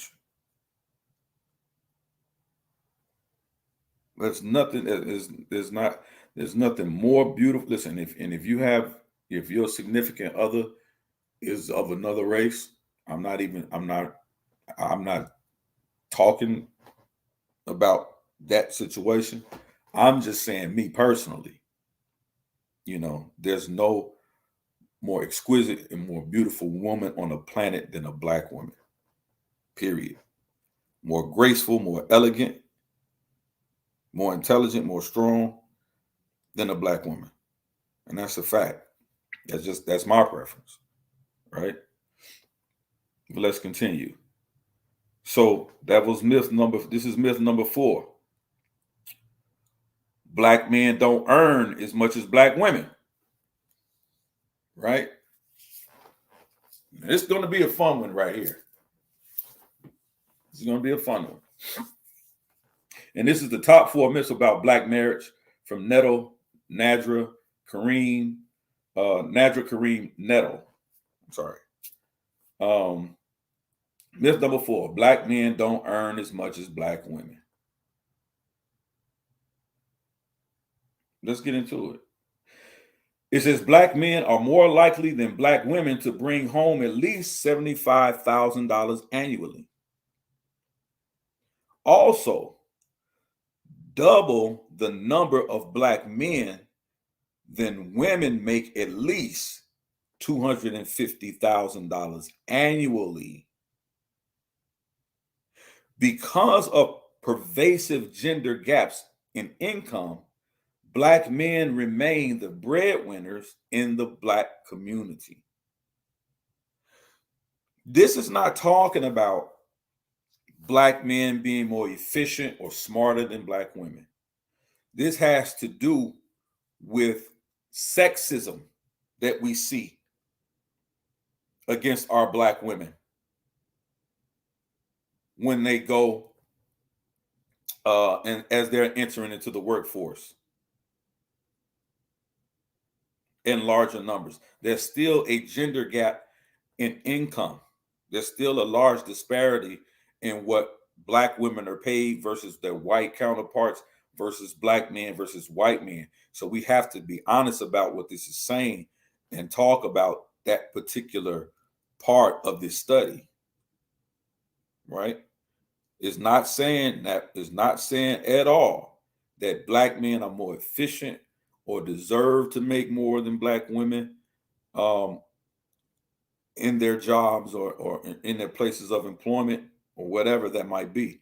It's not saying that. It's saying because of genderism or sexism, black men annually are getting paid still more than black men, right? These numbers indicate that there are plenty of financially secure black men for black women. It's some black men out here, ladies, that they got you. But I will say this though, usually when you have men that get to that level of annual income and it's a steady income, they're very peculiar, they're very meticulous about how they choose a life partner, right?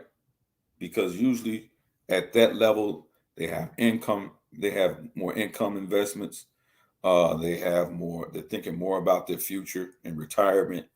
They're thinking about more business strategies and being entrepreneurs and different things like that. And not that a woman couldn't come and bring that to the table, because they're very capable as well of doing that.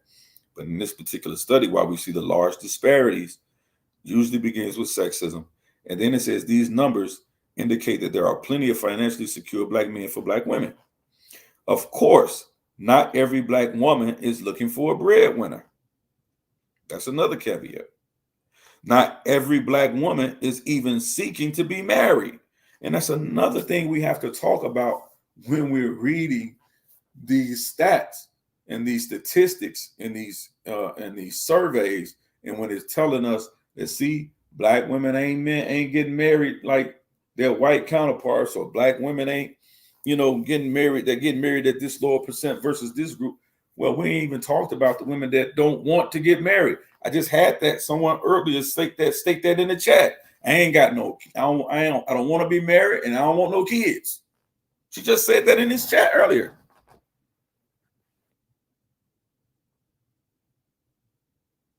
So we have to take all of this stuff into consideration. We have to take all of this stuff into consideration. So let's continue. It says not every black woman is even seeking marriage. Some black women are happily single. That's another thing we have to come to terms with. I know I know women right now, they good. They not male bashers. They ain't no men haters. They ain't saying abort, hashtag abort. They ain't saying that foolishness. But they don't want to be there. They're perfectly happy being at home alone. And as I said earlier, there's a difference between being alone and being lonely. There's a difference, right? There's a difference. It's okay to be happily single. It really is. It's okay. Here's another caveat. Others are gay, lesbian, or bisexual and were unable to legally wed those they loved until 2015 when the Supreme Court overturned the ban on gay marriage. For heterosexual Black women in search of marriage, however, the forecast is not nearly as gloomy as has been reported. There's hope. There's hope. Stop letting folks tell you it ain't no hope for you out here with a Black man. Stop allowing that narrative to be forced on you. You're literally being intellectually and emotionally raped when they do this to you guys. When they don't go into the information and they give you these numbers and they give you these stats and they don't give you the honest truth about them. They're literally taking advantage of you. And a lot of times what they're doing is they're taking advantage of your hurt and your pain, both men and women. They're taking advantage of your hurt and your pain.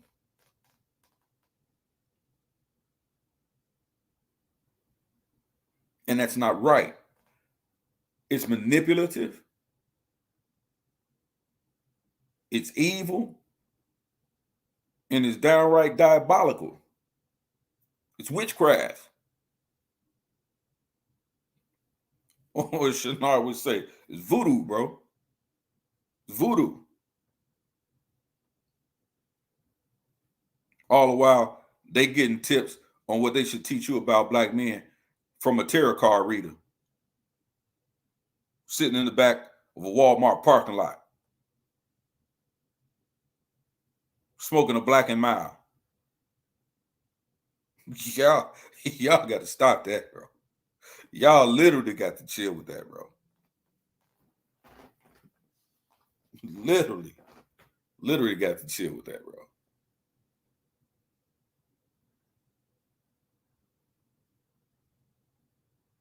I'm gonna read that again. For heterosexual Black women in search of marriage, however, the forecast is not nearly as gloomy as has been reported.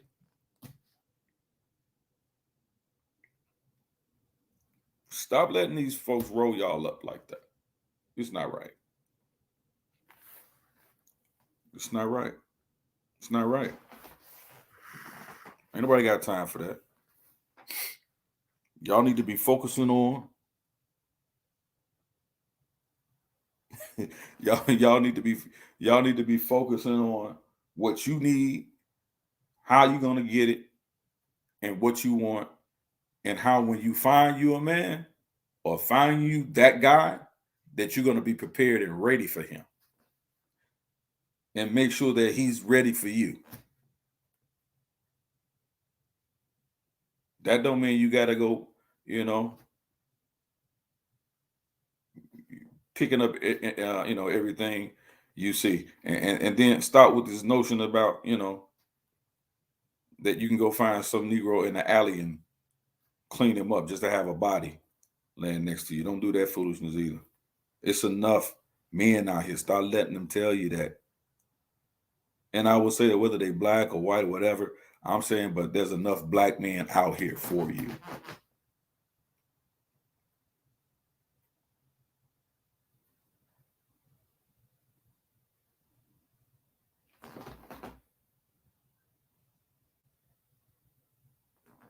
Shout out to you and Yame.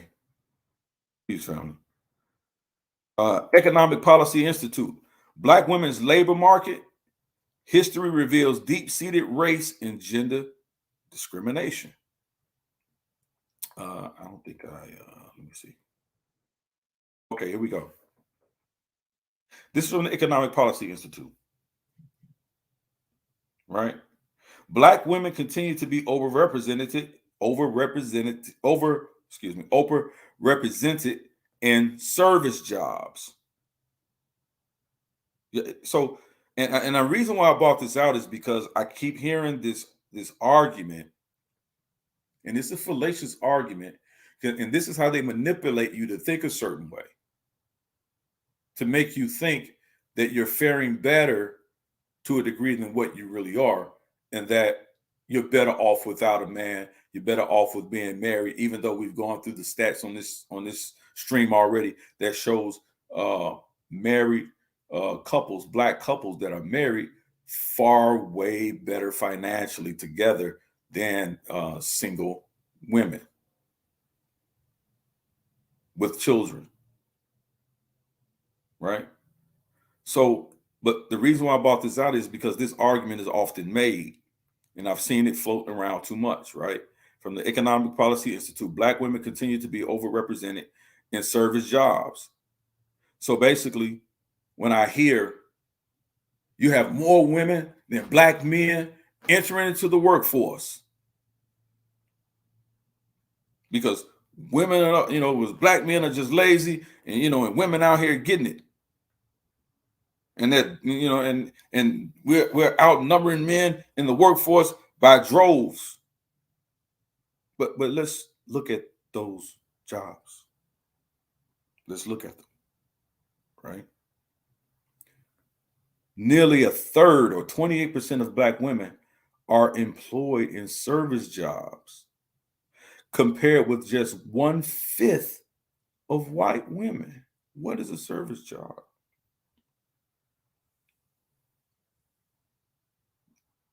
What is a service job? They're usually minimum wage jobs. Number one, they're usually minimum wage jobs. They are usually jobs that, and I'm not being disrespectful, right? Because if you're in this type of field, that's fine. So that's not the argument that I'm making. But these service jobs, they pretty much equate to minimum wage earnings, minimum wage jobs typically, right? So we see that at a higher degree when we compare them to just 1/5 of white women of the same degree, same lifestyle, same representation that has to go into the workforce.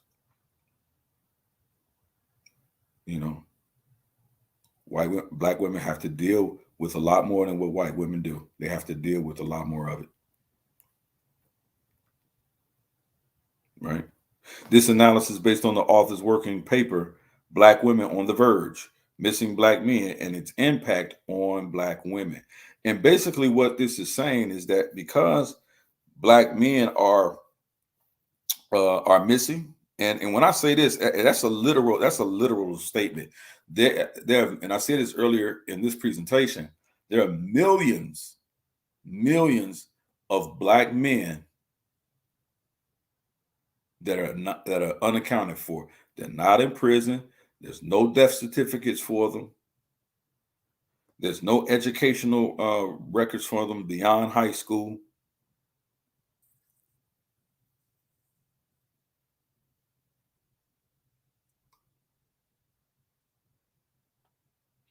They're just not there. They are literally missing black men, and they're not in prison. Melanie Goddess, you are absolutely right. You are absolutely right. But I believe those types of jobs would be considered civil service jobs. Civil service jobs, but you're absolutely correct. But they are literally missing black men.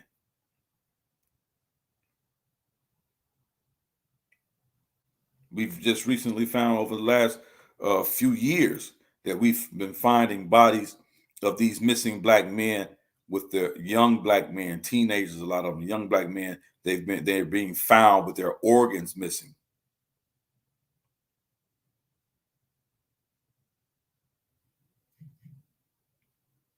Their organs are missing. Kidneys are gone. Both kidneys are missing. Hearts are gone.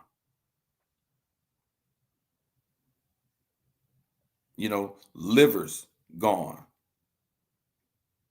Sometimes eyes are missing. from these black men that have been found, that have been missing for years, and their bodies turn up. The organs are just have been removed.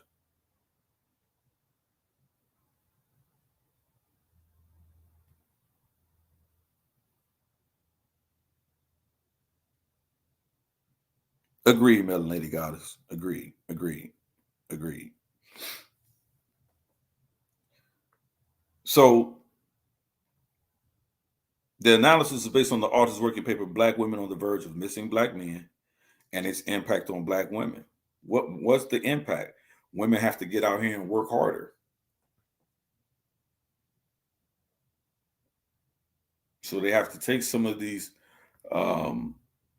particular jobs, even when they've graduated with with advanced degrees, they're forced to take on some of these civil service jobs or some of these service jobs that may not pay to a higher degree, or they may not be able to find a job in their field or whatever that they graduated college from. And so they have to deal with all of these factors as well. So these things are very important.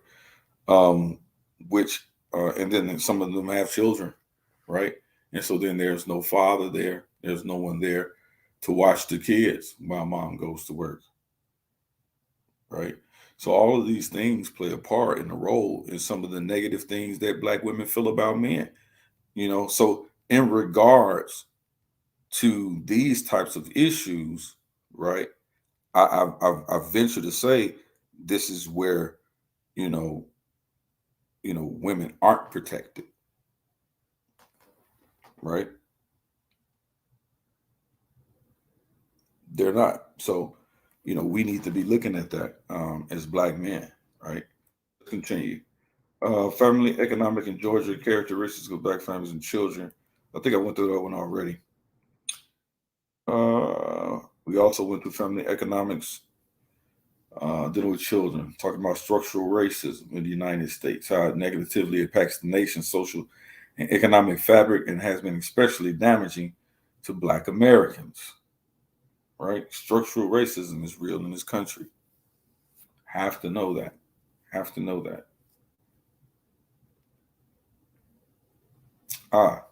The other side of Black female-headed families, the status of adult Black men. T. Joe Family Plan Project, Perspective, March 28, 1987. This is what this says, right? The data suggests that the increase in Black female-headed families is rooted in the economic alienation of Black men. A third, 28% of Black women are employed in service jobs compared with just 1/5 of white women. Let me see that I get this one. This one right here. This is a good one. And this is research. It says, white men admire a company that employs white women. And now this is where I want to get to. I really want to get to about that narrative. The true narrative that we know a lot of white men actually carry about white women, about Black women or women in general. It says a study published in Psychology of Women Quarterly by Skidmore College's Leigh Wilton, workers Diana Sanchez, UCLA Anderson, University of Washington, Cheryl Kaiser, University of Virginia's Naval Caloria, initially diverges from those earlier studies.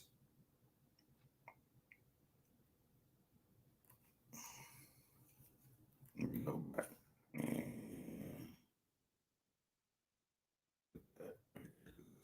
I want to read some of this because this is very important.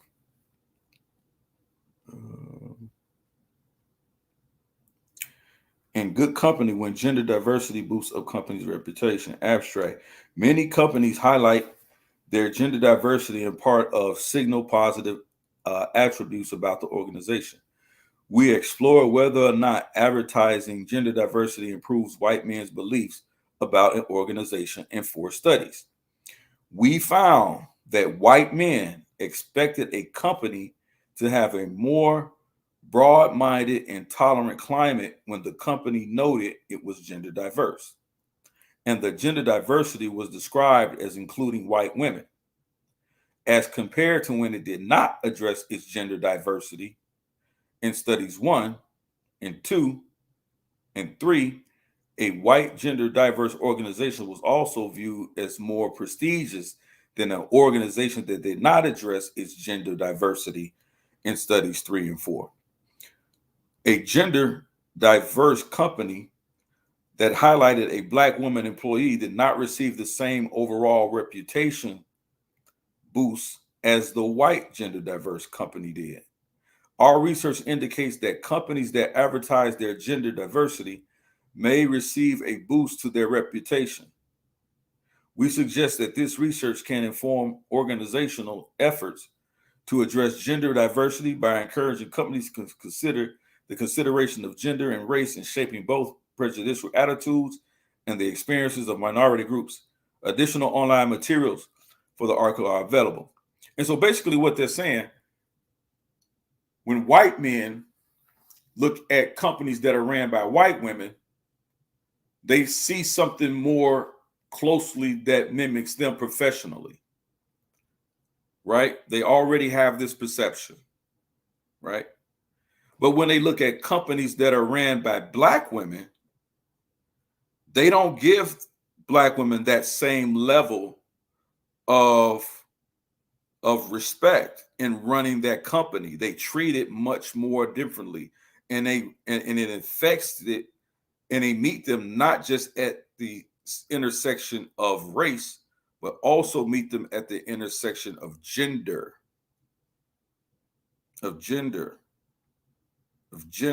So we have to understand that there's a difference there. They see us differently.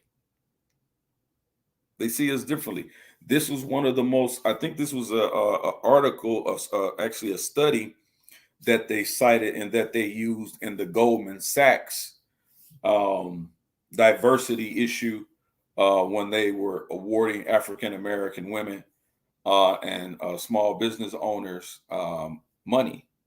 This was one of the studies that they used to support their argument. That actually suggests what I just said. So we actually have to, understand what's going on around us, right? When it comes to certain arguments that are being made, right? About if a certain group or if the white man is more beneficial, if he's more important or much more needed to the Black woman. We have to look at these things. If anybody wanted to see that article again, go to White Men Admire a Company That Employs White Women.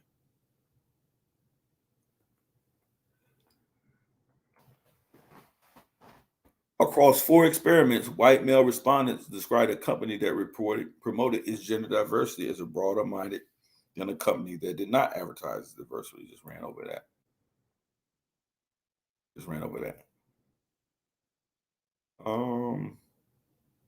We talked about intimate partner violence. I don't need to rehash that. But if you actually want to look at some stats, you can actually check out the fact sheet here, Institute on Domestic Violence in the African American Community, University of Minnesota, School of Social Work.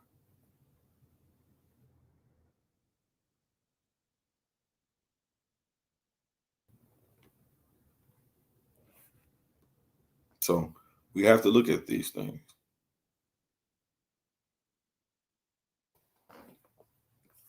And continue to grow from them.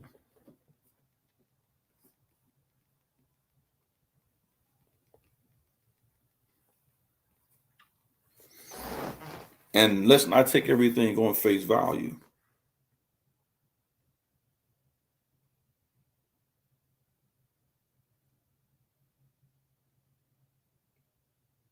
We have to understand that there is an agenda. But because there is an agenda, we can't use it as an excuse. But we do have to acknowledge that there is one there that's stymieing and promoting racism and white supremacy.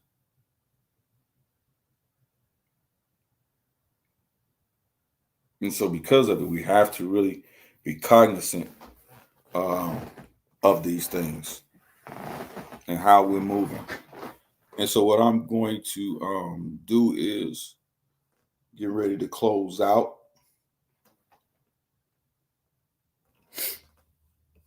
I just wanted to come to you guys, take up some of your Christmas Eve celebrations. I know some of y'all doing. I just wanted to get it in with your family. And, you know, peace and blessings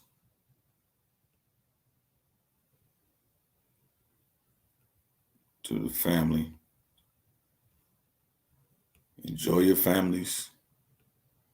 I know some of y'all are going to get y'all eggnog drink on today. Whatever y'all going to be doing. But peace and blessings to your family. Appreciate the moderators in the chat. Appreciate to all the brothers. Ratazah, Asiatic Lion, even you, Shenard. Don't play with me, Shenard. You won't hear that from me, fam. I seen Judge Melvin earlier in the chat. Jessica Joel, Judge Free Spirit, Lance, Goldmine. Shout out to y'all brothers. Lance, get at me, bro. I need you to email me, Lance. Melanie the Goddess, appreciate you as always. I was trying to find that sister whose name, who I was talking to earlier. Malik Rain, peace to you, family.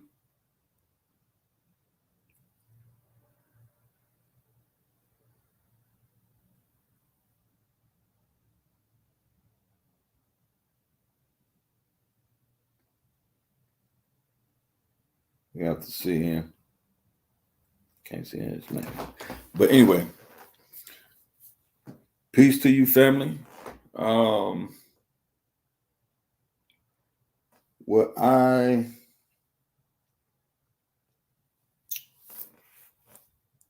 am going to do now is close out.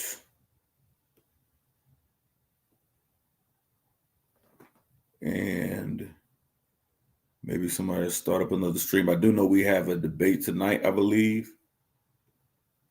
So tune in later on this evening.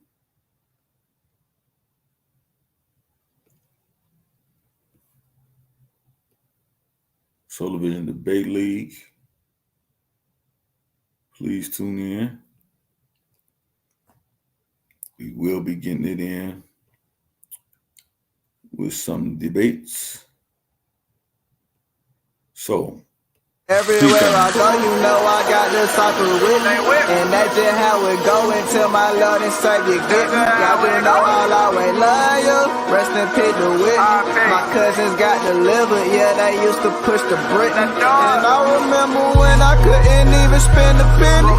Went from being nippy all the way to having plenty. Now everywhere I go, it's feeling just like Christmas, cause I have a girl. And I don't even know, but I just might take a trip to Nazareth. Where we going, Phil? Nazareth.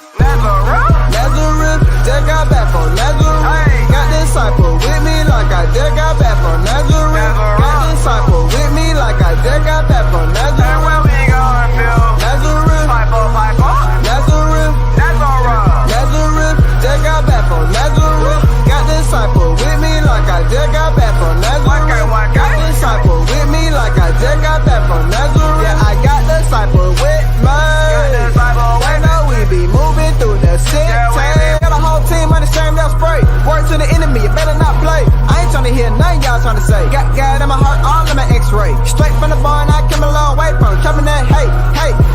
Pull up to the scene with Ray Jose. Did it show my face, we ain't even gon' stay. Giving out blessings every day, then it come right back like underlay. We got everybody so happy. be like hip hip hooray. Once upon a time, the devil wanted beef with me, now he eat it. Chick-fil-A. Nazareth. We going, Bill? Nazareth.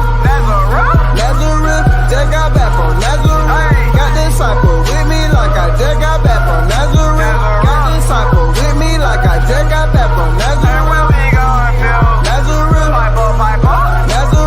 Nazareth. Just got back from Nazareth. Got disciple with me like I just got back from Nazareth. Got disciple with me like I just got back from Nazareth. I don't even know why all these folks be getting mad. Probably cause we snapping just like Michael Jackson bad. Yes, I love my mama, but shout out to my dad. Why you say that? Cause that's a person some of my folks ain't never had.